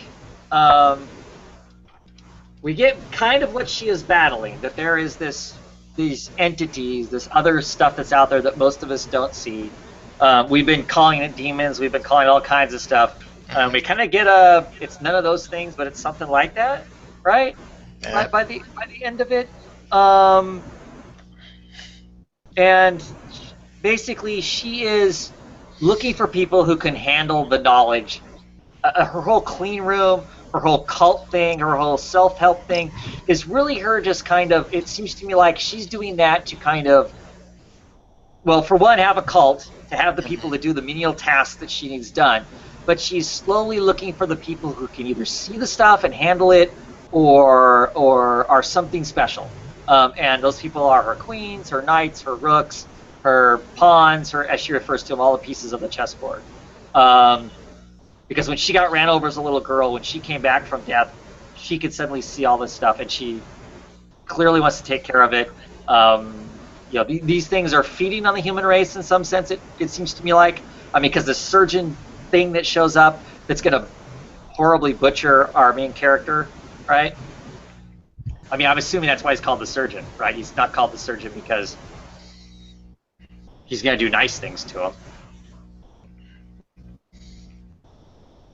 But yeah, he shows up faking like he's her psychiatrist. Yeah. I'm suspicious of anybody who shows up saying they're a doctor and they're still wearing their gloves and they don't take them off, but I don't know. And messes with her head for a while, but she kind of keeps it together enough to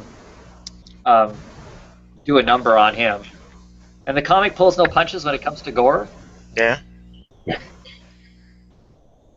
And the occasional nudity, even though they seem to be afraid to show female genitalia, they'll show male genitalia and boobs. But I don't know. Like I'm curious if that's a Vertigo thing that they just won't quite completely pull the punch. We also get in this story, we find out why it is that her husband committed suicide. Yep. Because he was given the information and he couldn't handle it. And it was interesting.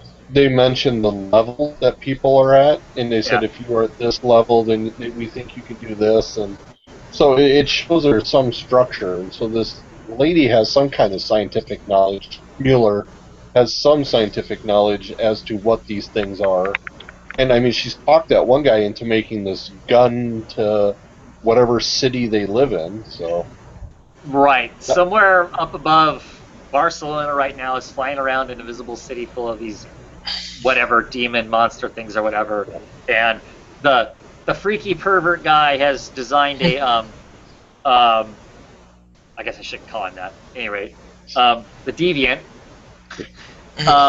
is basically created a giant gunship, right? It's like a big giant long cannon.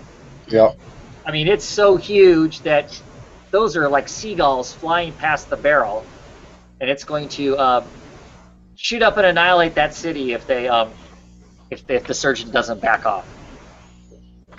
And here's the surgeon, by the way, after taking a couple butcher knives to the head. Yeah, right on. Which was weird that he didn't notice it happened, and then later on Right, he's like, "Oh, that makes sense." And he looks in the mirror. Oh, yeah. So what do we think? Liking it, not liking it? I'm liking it. Utter bullshit. I mean, I want to say it's to the level of injection, but this is one you kind of have to pay attention to. And if you haven't read, if you're just jumping on now, you are going to be so lost. This one almost, to me, I might give this another reread. Because you just do got to just pay attention. Like the guy, the deviant, you have to remember him a couple issues. I think the little details matter. And for Gail Simone, I mean, I thought this is good. I mean, this really flushes out, kind of breaks what we traditionally think of Simone, what she's capable of. This was very well done. It's just, but the details matter. You do kind of have to pay attention to stuff. Yeah. Well, and I think it's like we mentioned before. It's giving us answers, but it does raise more questions. Right. So that's Sure. what keeps me going. Because it is enough. It is enough to keep me interested. It is enough that explains, but it does generate more questions, so the story keeps growing. And then I'm assuming where I'm correct in this is that I can't remember the name, so Yeah, that's my problem too. I hate that. The girl, the dead fiance's the reporter. Yes. So Chloe, I guess she's now fully aware she's seeing these things, and she's aware that she's getting ready to be played by Miller. Yeah. Yeah. Yeah, because they refer to her at the end of it as her being the queen. Right. You know, I don't want you dead because you're my queen. So she clearly is a bigger player in the grand scheme of stuff. Chloe, that's her name. See, the people in the comments save us. And it's funny that I can't remember that when that's my daughter's name, so that's pretty hilarious. At any rate, yeah, I mean, so clearly they're going to use her more. I mean, is she being played, or is she really? She must be some sort of importance, otherwise they wouldn't have exposed the gun and all that stuff. But yeah, I don't, I mean, I'm enjoying the book. There are parts of it that are interesting, and there are parts of it that do I just like, okay, that's just there to because it's a Vertigo title, and in a regular DC book, Gale can't drop the F-bomb 14 times in one panel, so I can't hear. Not that I have a problem with swearing, but just there's elements of it that I'm just not.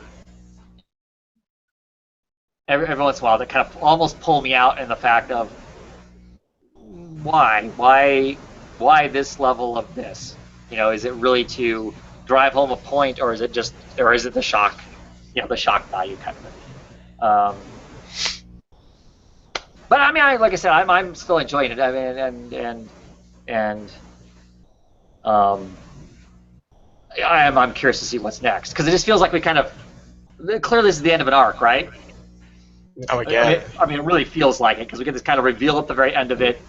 So what's next? I mean, does Chloe still see Muller as being this, monster, or is now she on board with her because she kind of saved her? I mean, what's next? I guess, and where does the story go from here? Because it feels to me like a lot of mystery got kind of exposed here. I mean, we don't know the details, but now we know there's an invisible city flying around above our heads, and there's these horrible things on it that come down and seem to want to kill, maim, and maul and whatnot. And then there's Sparky, who for some reason is like the one good person from that place. I'm assuming that Sparky's from that whole whatever too. I love the facial expressions in these. Oh yeah, all twisted up, screwed up people and whatnot. Yeah, well, yeah, because he's possessed, and so his eyeballs are going opposite direction. His jaws unlined and stuff. The neighbor. That's all pretty intense and fun. So, yeah, I'm sure the artist had a fun time with that. Draw this guy's face just as screwed up as you humanly possibly can. And it looks like Sparky is now probably gone because it looked like the neighbor is back to being. Not possessed. Yeah, you're not possessing anybody right now. Yeah. So now we have an enemy. A clear enemy of my enemy, kind of a thing. So for me, the real question is Mueller still? Is she still the enemy, or is they're an alliance or whatever now? And like Luke said, is she getting played? Yeah. Cool. What else? What else do you want to talk about? Let's talk some Starve because been looking forward to say this all week. We actually see Roman choking his chicken. Oh, but no. Yes. Yes. Oh, yeah. I still really like the book. Yeah. It is like I continue to say, it's so different from everything else that's being put out. The style of comic it is, the story that it's telling. It's kind of gone off in this new direction, to some degree. The daughter is basically now the rock star cook. She's on the show Starve. She's been given an interesting what do I want to call it? I mean, a deal. Yeah, I mean they're basically giving her this multi-million-dollar, TV book, the same deal basically that her father got all those years ago. That, to some degree, people kind of went, this is what made him flake, possibly, kind of a thing. And so then the question is, how does she deal with it? So that'll be interesting to see. Plus we've got Gavin himself. He is he's bought a crappy McDonald's version of a chicken shack, and he's turning it into not gourmet necessarily, but turning it into a wholesome place as opposed to a nasty preservative-filled kind of thing. So we get to see him kind of try to figure out how to source local stuff when you're in the middle of the Bronx. I was sitting there, and I was reading that now. Yeah, I think you were telling me Brian Wood kind of hits on this political stuff every once in a while when he does his writing. I could definitely get the feel of, basically, helping the minor, the struggling parts of society, build them up, kind of thing. Yeah, I got that theme in this issue. Yeah, and they've kind of hinted that that's where that's what he was trying to do in the start with, right? I mean, because to start this book out in the first season, as they're calling them, he wanted to go after the 1%. Clearly he's kind of figured out, what, that's not going to happen with the show. I can't go after the 1% that way. So what about the 99%? Let's go help them instead. And this kind of feels like his way of kind of giving back, because he can't give his money back. That's not going to do any good or whatever.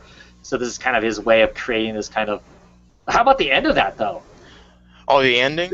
The corporate who basically show up. So obviously this is like against his contract to go and open up his own little restaurant or whatever, or what? I don't know. Yeah. But they basically take a bunch of bats to him and stuff. I don't know. It's cool. I'm really enjoying it. I'm excited to see where it goes. This whole interesting kind of a take. This run this restaurant out of Brooklyn, locally sourced with the chickens and and they kind of do the whole if you help them out, they will improve their stuff, blah, blah, blah, blah, kind of thing. What, the trickle-down in economics to a degree? Well, right. Or because... No, actually the other way around. It would be... Right. Because I am buying enough of your stuff, that means I guarantee have enough money come in so I can up the quality of what I'm giving you because I can afford to get the chickens out of their cages, feed them something different, just like the guy that's giving the vegetables, if you're buying enough of his vegetables, he can then turn around and get a refrigerated truck so the vegetables stay fresher. It's kind of a cool idea. I mean, it's, I guess to some degree it's a, pie in the sky socialist kind of a thing, maybe. I don't know, but whatever. I like it. I'm curious to see if it stays or if it breaks. I mean, it can't be that easy, right? It's coming across as easy right now, but clearly there's going to be some pitfalls. Right. One of them being 6 guys with baseball bats that take you out back and work you over. So, it's cool. I like it. I know you hit it on. I like that. It's the very beginning. They're hitting on when she's getting this deal and whatnot, and then Yeah, her, the daughter, and the mother basically saying, yeah, your dad was in the exact same position, and it's like, Right. what do you do? Because basically you saw the track he went down, so Right. that was a pretty cool little theme they hit on too. Yeah, So. yeah. Do I do exactly what my dad did? Do I do exactly the opposite of what his did? Do I have this knowledge, so therefore I can take all this and still come out of it whole? Yeah, yeah. Really, really digging it, for sure. Since we're talking food, you might as well let's talk some sandwiches. Oh, let's talk some sandwiches. Yes. Injection. I'm wearing my injection shirt. If you can see it there under the beard, so I'm all prepared today. There weren't any sandwiches in this issue though, was there? No. Or did I miss it? No, I didn't think it was even a sandwich reference. The closest thing was the cured bicep is the closest thing. Yeah. So this is the first issue without sandwiches. Yeah. Wow. So. Yeah, it was. Did that one scene when they were just like the sexual escapades of our investigator just seemed kind of out of place a little bit?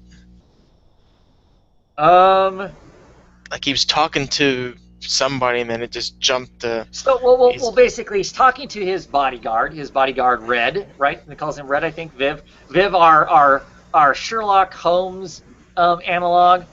Mm-hmm. He's talking to his bodyguard Red. Red's gonna take the night off because he's got a date. Maybe he's gonna get some. Yay. And basically Red's kind of implying that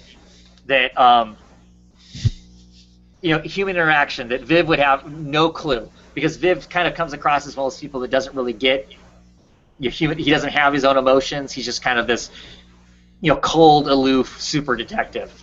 And so the bodyguard walks off, basically implying that he wouldn't understand human reaction or getting laid or any of that sort of stuff. Right. And you get this smirk. Out of Viv, like, yeah. And so we get kind of a little shot of, oh yeah, you think I don't know interaction? And we get it's a flashback. Oh, yeah. We get a large, first it starts out with him as a kid, right, at his school, getting schooled, and the first thing is, of course, he gets, depending on your, how you look at it, either he got lucky or he got molested by one of his school teachers, because he's basically telling her, oh yeah, I can prove all this, blah, blah, blah, and she's like, well, have you taken this into consideration? I can show it to you. Take this key and lock the door. And so he moves then amongst a bunch of escapades that we won't show here on YouTube, because we don't want I don't want the video or my channel flagged. But basically a myriad number of sex partners and positions and explorations of all kinds of different types of sex. And while he's exploring that, he's telling the story of his first sexual encounter with his school teacher, and it kind of goes from there. But yeah, it's basically a flashback of his escapades, leading into the last escapade we see him with is him in bed with our James Bond kind of figure of the group. So whoa, okay, so we know he kind of swings that way to some degree, if he's not totally gay. And don't say anything. And at the same time, the next page flips over. The other end of the phone conversation, she's talking to what's her name? Yeah. Bridge or something like that. Bridge. It's Bridge. It's Bridget. It's Bridge on the other line, and Bridge is in bed with the redhead. What's her face? The original sandwich. Right, the original sandwich lady. At the other end of the thing. So clearly, they, as a group back in the day, they were more than just colleagues. They had some other stuff on the side going on that's all secret to each other. Mm-hmm. So that's all flashback, and then the flashback rolls into them being concerned. They're having this conversation in this flashback of being concerned about our druidic mage guy. He's busy alone, drinking whiskey with the ghost of his mother and sister, which kind of leads us into the current time, because he's debating on whether or not he wants to take a job with one of these people, and one of the groups that's offered him a job got his sister and his mother killed, as far as he's concerned. And then that leads us to the present tense of him being on the phone with our original sandwich lady, going, oh, hey, kind of a thing. And then of course back to the whole bicep thing and the what's going on. I love the scene with the detective where he's got it all figured out, and she's like, okay, Yeah, the chart thing. Yeah, tell me what's going on, And he's like, oh, well, you didn't watch that interview, and she goes, no, I'll watch it later, but you just give me the short rundown of it, and he goes, do you really want to hear it? Because you're not going to believe me when I tell you. She's like, yeah, tell me, and he gives this whole big long, clearly, about the injection, basically, that there's this, they created a super virus that's now running around recreating mythical things or whatever, and all this stuff, and there's a panel of her just sitting there staring at him, and then the next panel is, I fucking hate you. Something along those lines as he's walking off, because of course it's the super brilliant, that doesn't make any sense, but I guess it makes sense, kind of a thing. So I don't know, it was I like it. I'm still really enjoying it. Whereas the first storyline was a bit more of a challenge to read, because it was kind of all over there, kind of exploring all the craziness that could happen in this book, and then kind of dropping the bomb of they created this thing that's making this stuff happen. And this story arc has been relatively straightforward in a sense, in that it's been Viv, the detective, investigating a particular incident, right? With this kind of smattering of the rest of the group kind of getting the gang back together again. There's a little bit of social commentary in this issue, which I kind of like. Bridge and Bridge's brother, who's the James Bond, I can't remember what his name is right now, where basically he walks into her computer room, and it looks kind of like the inside of Doctor Who's TARDIS, and he makes the comment about her being Doctor Who, and she kind of gets after him, nerd culture. He's not the Doctor Who, he's the Doctor. That would be like saying the James Bond or whatever. And then she makes the comment, I could never be the Doctor because I'm black and I'm a woman, and they would never let a black woman be the Doctor. Which, of course, the internet has kind of had that every time a new Doctor gets picked. It's like, why don't we have it be a woman? Why don't we have it be a black person? Why don't we have it be? And they're always, no. And then, of course, he has the whole comment about the fact, of course, on the internet there was also this big brouhaha about who the next James Bond might be, and should it be, what's the guy's name, Idris? Yeah, Elba. Yeah, Idris Elba, right? And he's like, yeah, that guy can never be that either, and so I could never be James Bond. And she's like, you can't be James Bond anyway. James Bond gets laid or something like that, picking on her because he's a brother or whatnot. That was a funny line. I liked that. That was pretty funny. So we can basically make the connection now that because I like how the guy was charting out, the Van Deer's ear. Making the flow chart and making the So basically, the ghost that the guy kind of made the deal for his old wife, fiance, girlfriend, whatever it is, it's gonna be, I guess, a correlation between the ghost and the injection, or is the work of the injection? Yeah, I think so. Right. Okay. I think so. Yeah. Yeah, I mean, like I said, I'm really enjoying it. I think it's fun comedy. So, what else? I got Archer and Armstrong. This is issue 1. It kind of continues from where the old one was. Hey, Mike, I'm hearing you fine, but I don't see you on screen. I've got a little small thing. I've got a picture of you being gone, and then when you talk, it's just black. But you can go ahead and talk. Just don't try showing us anything, because we can't see it. The artwork reminded me of kind of an old Archie feel. It was very roundish, very cartoonish. And I guess I just have to say, I picked up issue 1. I will not be picking up anymore. The story was okay at best. Gotta love those okay at best number ones. Yep. At least you know what you're getting yourself into. And I liked the old series of it. It's just this one just didn't catch me. So, And who did that? This is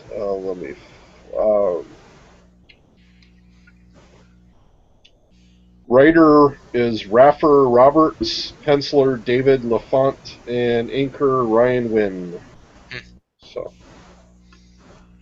What type of what publisher did that? Valiant. Valiant. Yep.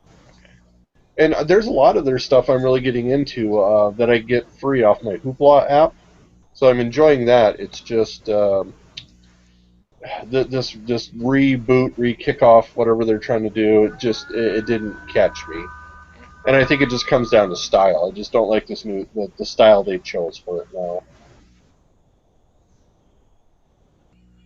Yeah, and I've heard that a number of comments from people that weren't necessarily impressed with that. Some because they came into the comic totally new, not knowing what it was, and they felt like they needed a lot more information to understand what was going on and to really be invested in those characters. And then, like you said, some of it just wasn't well done, I guess. Well, that's it for that one. Okay. Any others? You get Lucifer? Yep. I love this cover. I think it's a hilarious cover with Lucifer there flicking the devil, the traditional looking devil on his shoulder, chatting in his ear. That's pretty funny. What you think? Not bad. Definitely. I have not read Sandman, so I would make the assumption, like I was, a little bit lost for a little bit, talking about he's ripping off wings and stuff like that. Yeah. Sandman. But I did like the one scene where the devil is going up against himself in a dream or whatever. Right. Yeah, because they're in the dream, they're in the land of the dreaming, and they're kind of basically looking for a nightmare that they can kind of ride on to hopefully get out of the realm of the dreaming, because they can't just walk out of it now. They've kind of got themselves stuck in there, but they need to move on with their investigation and whatnot, so they're trying to get out. And of course, they come upon a dream, an element of the dreaming, and of course, it's their traditional, the devil. He's got the horns and the pitchfork and the whole, and he's talking all fancified and whatnot. So it's pretty. He gets kind of pissed. Basically, yeah. Lucifer gets pissed. It kind of shuts down the fake devil pretty quick, but it's pretty funny. I will say my favorite part of this issue was more the little girl with the demons versus. Yes. Yeah, especially the very beginning where she's basically like, the demon's like, hey, let me out. These guys are gonna hurt you. This family hates your guts. They're gonna hate you. And she goes, I'm just gonna ignore you because you're like this parrot that used to say all these nasty swear things. You just had to ignore it because you couldn't make the parrot shut up. Back when I was in Cuba, and and he's like, well, then why did you keep me? And she goes, well, I want somebody else who can ignore you to get a hold of you. Plus, you're the only person I have to talk to. Basically, so he's captive. He seems to have no control over her, and so he's basically held captive, or it's held captive. I guess I should say it's held captive. So that's, I don't know, that was fun. And then the ending of it's kind of, Of course, he finally runs into I was kind of wondering when the kid with the feather was going to show back up again, because like the first issue, this kid kind of sneaks a feather off of an angel's wings, kind of a thing. He's been toting around with it. Him and the little girl that's running away from her crazy adoptive parents kind of meet up at a bus stop. They get on a bus and they're cruising along, and then of course things go nuts because Lucifer gets out of the dreaming. Him and Gabriel are, showing up to, collect, and it's just, I don't know. I love that picture because Gabriel's standing there. He's got that big gape. He's naked. They're both naked. And he's got a big gaping hole in his chest where he had his heart pulled out, and of course Lucifer's got the blood running off of his side from his mortal wound and whatnot. And the whole what happens at the end of it's pretty crazy. So. Yeah, curious to see what's going to happen. But I'll be honest, that this was like the first issue where it's like I felt a lot lost, where I didn't have that prior knowledge. Still enjoy it, but I was a little lost in this one. Yeah, well, yeah. That's fair too, because there's some stuff in there with the whole who has his wings and why is that what it is that they kind of blow over pretty quickly, and without knowing the other part of the story, it does feel a little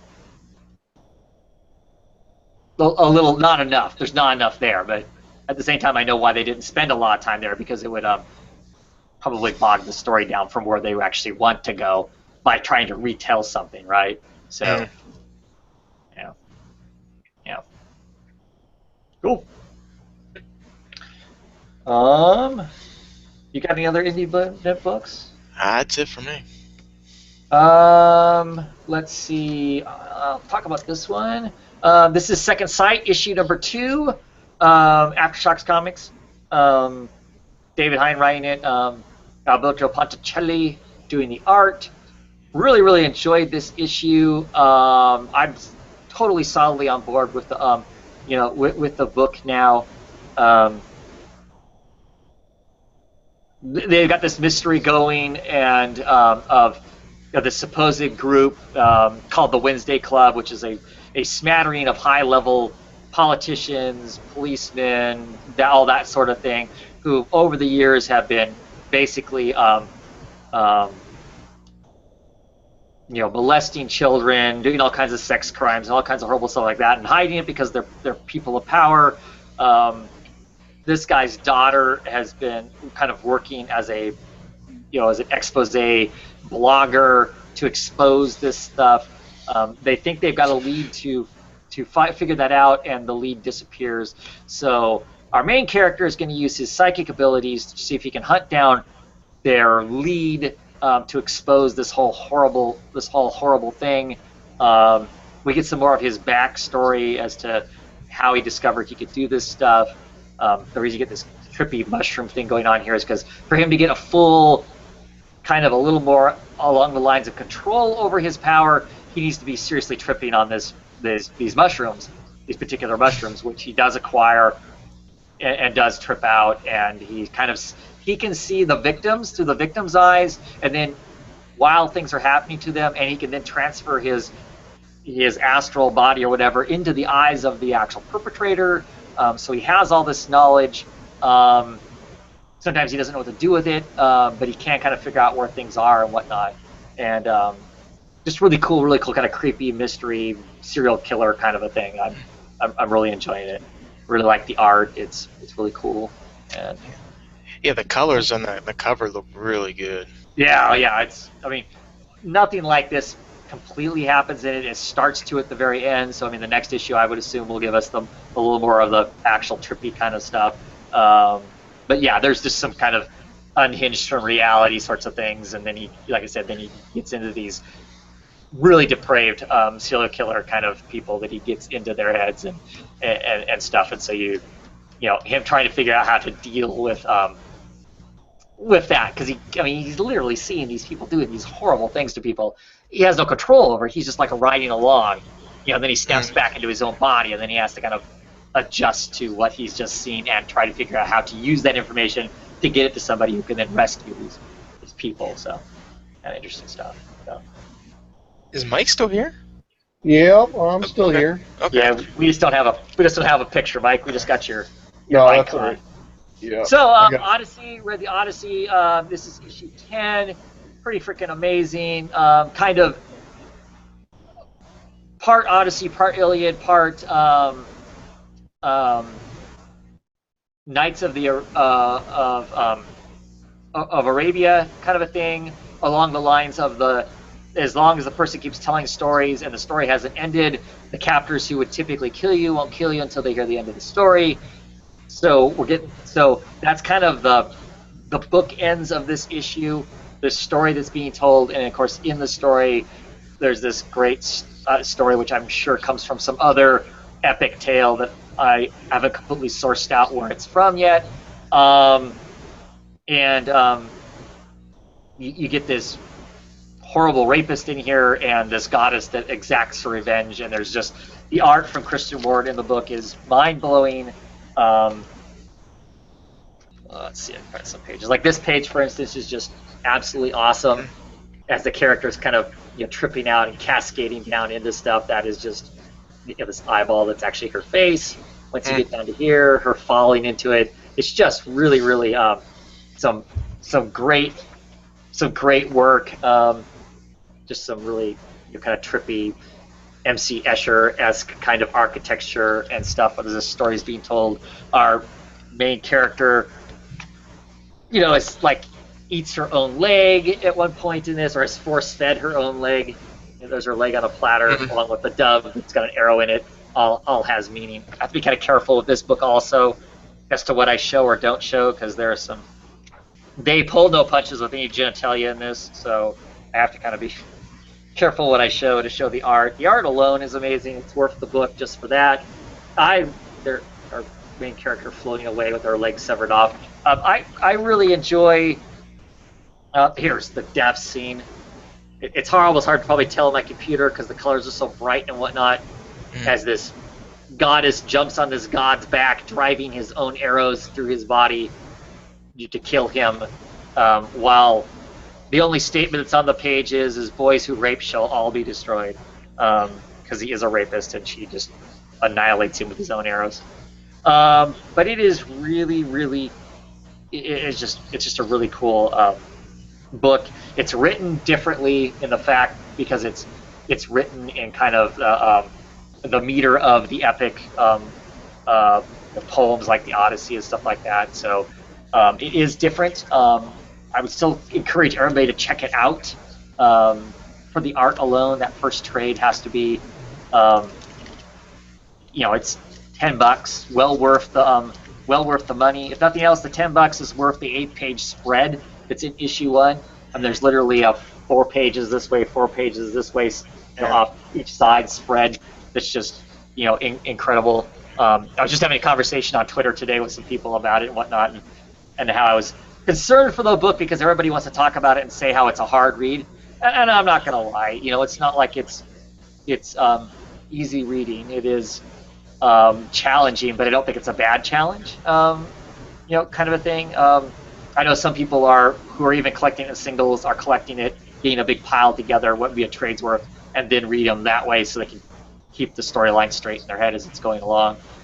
Now there's going to be a massive break. Christina tells me that there is a 6-month break. The next issue won't come out until September, which hurts. I mean, that's a long ways off, 6 months. I hope that's just because they're rejuvenating their creative energies to continue to go with it. I hope that doesn't mean that they have to go and do other work to pay their bills. I have no idea how the book actually sells, so that's pretty cool. Pretty cool. The other one that I'll talk about, Low, another Rick Remender book, of course. Ticini on art, McCraig on colors. This is issue 12. And we got someplace I never thought we'd see. In this issue, some of the characters actually make it to the surface. This whole book has been underwater, as deep as they could possibly be in the water, because the sun is expanding at an unnatural rate, and it's basically radiating and cooking the earth.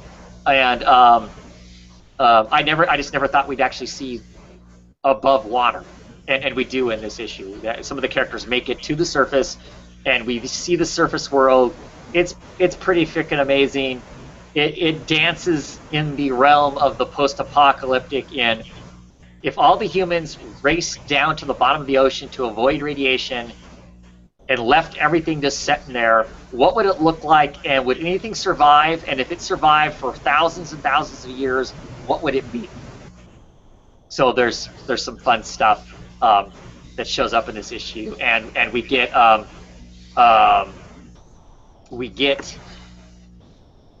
some commentary on man's perception of themselves and what their own self-worth is and what their own importance is versus the rest of the world. And if man suddenly disappeared, does that mean the rest of the world just quits working, or does other things take man's place? Which I think was interesting. And so that's all intriguing. Of course, next issue, we're not going to see any more of that. We're going to go back down into the water with the sisters, and I absolutely love the stuff that's going on with the sisters. It has been pretty intense and pretty amazing, so I'm looking forward to that. To see what that's going to be like. But none of those books, the art alone is absolutely gorgeous. But cool and intriguing story, I think, too. Really enjoying it. So, and I think the rest of my books I'll talk about someplace else maybe, or not at all. So, any independent-ish type news that's come out? Not really news, but a couple questions. Sure. Has anyone heard Witches coming back? When? Nope. And then After Death? These are the Scott Snyder. So After Death is the Scott Snyder and Jeff Lemire. I heard I don't know, maybe it's been a month ago, I saw Snyder mumbling something about how he'd been communicating with Lemire about the book, because I know Snyder's basically doing the writing, Lemire is doing the art for it. That's one that's just going to be a graphic novel. Yes, Right. yes, which is great. I mean, I think I'm excited for it to be released that way as opposed to being released in singles. So I'm just going to get it all at once. I can consume it at my own rate. I don't have to worry about late issues or any of that kind of stuff. I just think it's one of those kind of things that they announce. That's the problem with a lot of the Image stuff, I think. They announce some things because they have an idea that they're going to do it. Everybody's committed in some sense to say, yes, we're going to do it. So they announce it as something they're going to do, get us all excited, but it could be years. Yeah, because I was saying that was announced last year, right? Yeah. Or more, or longer ago than that. It was in Rhode Island. It wasn't announced. Because there's quite a bit of stuff that's been announced that way that we haven't seen, and I think it's kind of like, Lemire's doing a ton of stuff though, isn't he? Is he doing still doing a bunch of Valiant stuff and whatnot? I'm not sure. So I mean, it feels to me like they have their day job in comics, and that's something they're doing, in kind of like in the off time. So they're in no hurry. I mean, they're it's whenever they want to get around to doing it. I think a lot of those books seem to kind of be that way. Originally when Bitch Planet was announced, it was a long time before it came out. Same with Pretty Deadly. A lot of that stuff is there's still other Kieran Gillian works that are more than a year old that have been announced that we haven't seen. Of course, there was that Warren Ellis and Latoya book that was announced over a year ago. See nothing on that whatsoever. But they're all busy. Those creators are all busy doing other stuff. So I just don't know where that falls in their list of priorities of, because I'm assuming, especially for the artists, they have to move away from a paying gig to go and do something they're not going to get paid for until after the fact, right? Yeah. Unless the writer is paying them all, something up front. Yeah. So I mean, that's a good question. I just think it's gonna come whenever it comes, kind of a thing. I don't think that a lot of those, 2 weeks they're gonna have a bunch of announcements because they're having that Image Expo there in Seattle. We'll get told there's a bunch of books, but when they're gonna see the light of day, I'm not sure. Some of them I think you're gonna see sooner than others. It's when you get a bunch of rock stars together, I think, that then it kind of gets, who have a bunch of other jobs going on. But then you can get kind of suspicious as to how soon are we really going to see, that work kind of a thing. And and Lemire and Snyder clearly are busy doing a bunch of stuff. So, except I don't know if Snyder's doing a whole bunch anymore, right? It doesn't seem like he's writing that much stuff, unless he's writing stuff that just we haven't seen. Yeah, it hasn't been released yet. But yeah.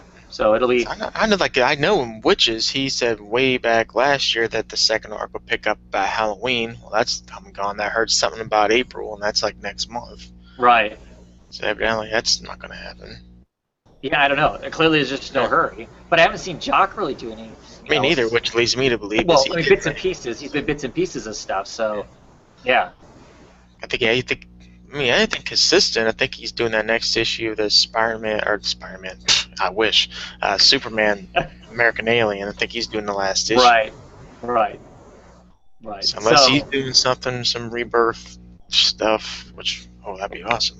Yeah, right. Whatever he's on, we're jumping on. Yeah. Yeah, pretty much. Yeah. So I don't know. I mean, that's that's kind of the how I see those kind of things. It's kind of, if something gets announced and the people who are working on it aren't doing anything else, then I kind of feel like, we might see this real soon. Otherwise, I want to kind of Google what these people's day jobs are. If they're doing other stuff, then it might be longer before we see it, kind of a thing. So, yeah. The paybacks will be coming soon. They have jumped from Dark Horse over to Heavy Metal. So we'll be seeing a trade of the 4 issues from Dark Horse, right? And then they'll just start back up in Heavy Metal. So how's that going to work, Mike? That's going to be part of an anthology book, then, right? I don't know. I don't think so. I think because I want to say they just going to print their own comics. I believe so. There's a comic called Interceptor, and I'm thinking that is produced by Heavy Metal. Oh, really? Yeah, and so I want to say I think it's going to be just the paybacks. Oh, okay. Well, that's cool Uh, because I just thought, oh, it's going to be attached to, you know, a, back. It's going to get attached back into the heavy metal magazine itself. And I was going to think, oh, that's kind of a bummer because that's not how I would want to personally how I would want to read that. Hmm. Hmm. Yeah, if that's the case, it'll be more difficult for me to jump on or want to jump on it. But I mean, I love the paybacks that much that maybe I will. Maybe I'll just start picking up heavy metal magazine. But Yeah. I'm pretty sure they're trying to get into the comic book industry. Sure. Okay. Well. Okay. So I'm being told in the comments that yeah, they're doing their own line of monthly books. All right. Yeah. So well, that's cool. That's cool. I'll be paying more attention then if that's the case, because I kind of thought that what Heavy Metal was doing was just basically rebirthing themselves, and with Grant Morrison, helping direct what was going on. That it would just basically going to be that the magazine itself. But if they're going to explore other publications beyond just their magazine, that'll be interesting. That's another company that I could potentially can draw some interesting names in to get us some interesting comics, and then the payback sounds like it's been fun. I do have that first trade ordered, so looking forward to getting it so I can check it out, and then hoping I get it before they start producing something through any other comics. That way I can maybe jump on it in singles if it's going to be produced that way. Cool. Good. Anything else? No? Call it a night then? Yeah. Anything next week other than Batman 50 we're looking forward to? Well, I haven't even looked to see what's coming out.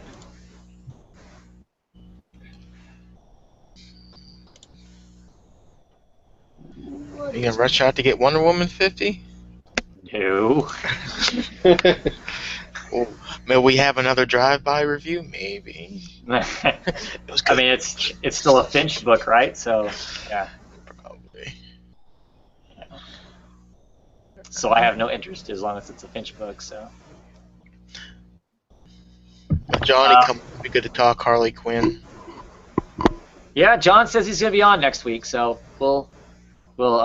He tells me I have to get a cooler title for the show though. So. Yeah. At any rate, yeah. So he'll be on. We'll talk some of those books for sure. Hellboy BPRD, next issue of the Beyond the Fences is going to be out. So I know you guys were talking. Did they cancel that? Is that done? No.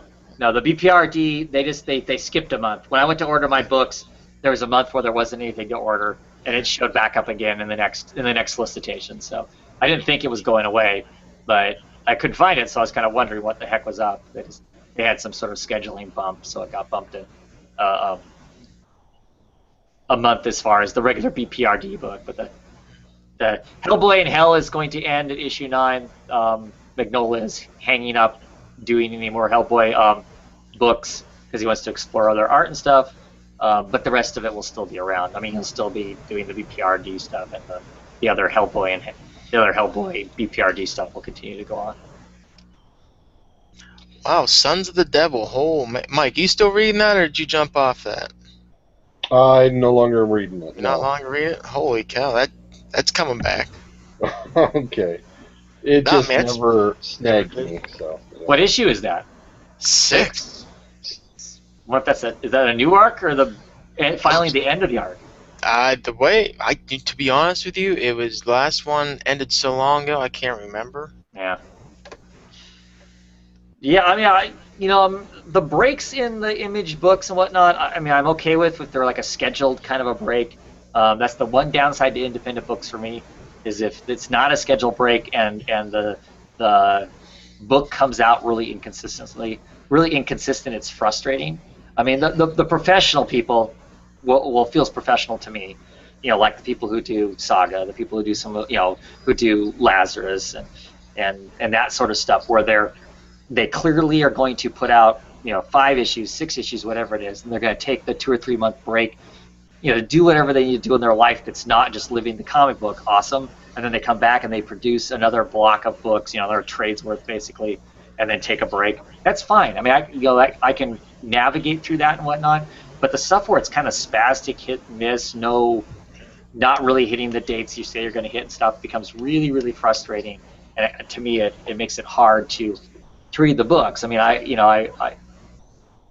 clearly, stuff happens, and so I'd rather have the regular creators doing the book than having some stand-in or some sort of filler issue like you get with the big two. But I'd still like it to be have some level of consistency, and when it doesn't, it makes it hard for me anyway to enjoy the books. That was really it. It didn't really seem like other than the Batman stuff, not a whole lot. Yeah. At least for me, anyway. Yeah, I've got a few books, as per usual. So I've got some independent books from there, some Cry Havoc and stuff like that. That I'm about the only one that reads. So. But yeah, it should be a fun week of us talking those other 50s books that come out. Curious to see how, like I said, that final issue of Batman lands. We say final issue, but I mean it's not the final issue, but it kind of is, in a way. So, yeah. I know what's his name. Ryan got brought up a good point between, Batman 50, the movie, and the Rebirth announcements. That's going to be a should be. That's going to be. Should we do DC first or last? Basically, comes down to. Yeah, I was gonna say that's going to be the show right there. So. So that's going to be, that'll be, we'll do that, probably do that first. We'll probably hit DC first because that's going to be what everybody's going to be talking about anyway. Between the movie, the announcements, I figure everybody's going to be talking announcements. So that's probably where we'll start at next week, is that. So I should probably pick up that way, if we keep the cost up past his bedtime, he can go to bed after the DC talk is over with. So. What'd you say, Mike? So that means I should probably pick up Batman? Oh, you didn't drop it, did you? No, I will be. Yeah. Don't make me come over there in the trudging snow. Oh, it's not going to be a total DC show next week. We'll talk all the stuff that we always talk. We're just going to talk DC first because with the announcements of the new creators on the books and whatnot, I have a feeling that's going to be that's going to be the hot topic going into the night, and I'm assuming that's what the chat's going to be in the chat while the show's going on. People will pop in and start asking those questions. So I figure we'll just start there and go from there. So I will probably plug in my Etch-a-Sketch, which seems to be what my computer is up to right now. So. Yeah, no doubt, huh? Maybe it's just a driver issue. Yeah, I'll look at that next. Okay. At any rate, I think we'll call it a night here. Thanks, guys, for coming on. Thanks for being here halfway, Mike. Yep. Just giving you a hard time. Appreciate you here all the time. Ghost in the machine. Looking forward to next week and those comic books. Hope everybody enjoys the rest of their week and their next week of comic reading themselves. Check back here next week, and we'll be talking all kinds of fun stuff. Have a great night, everybody.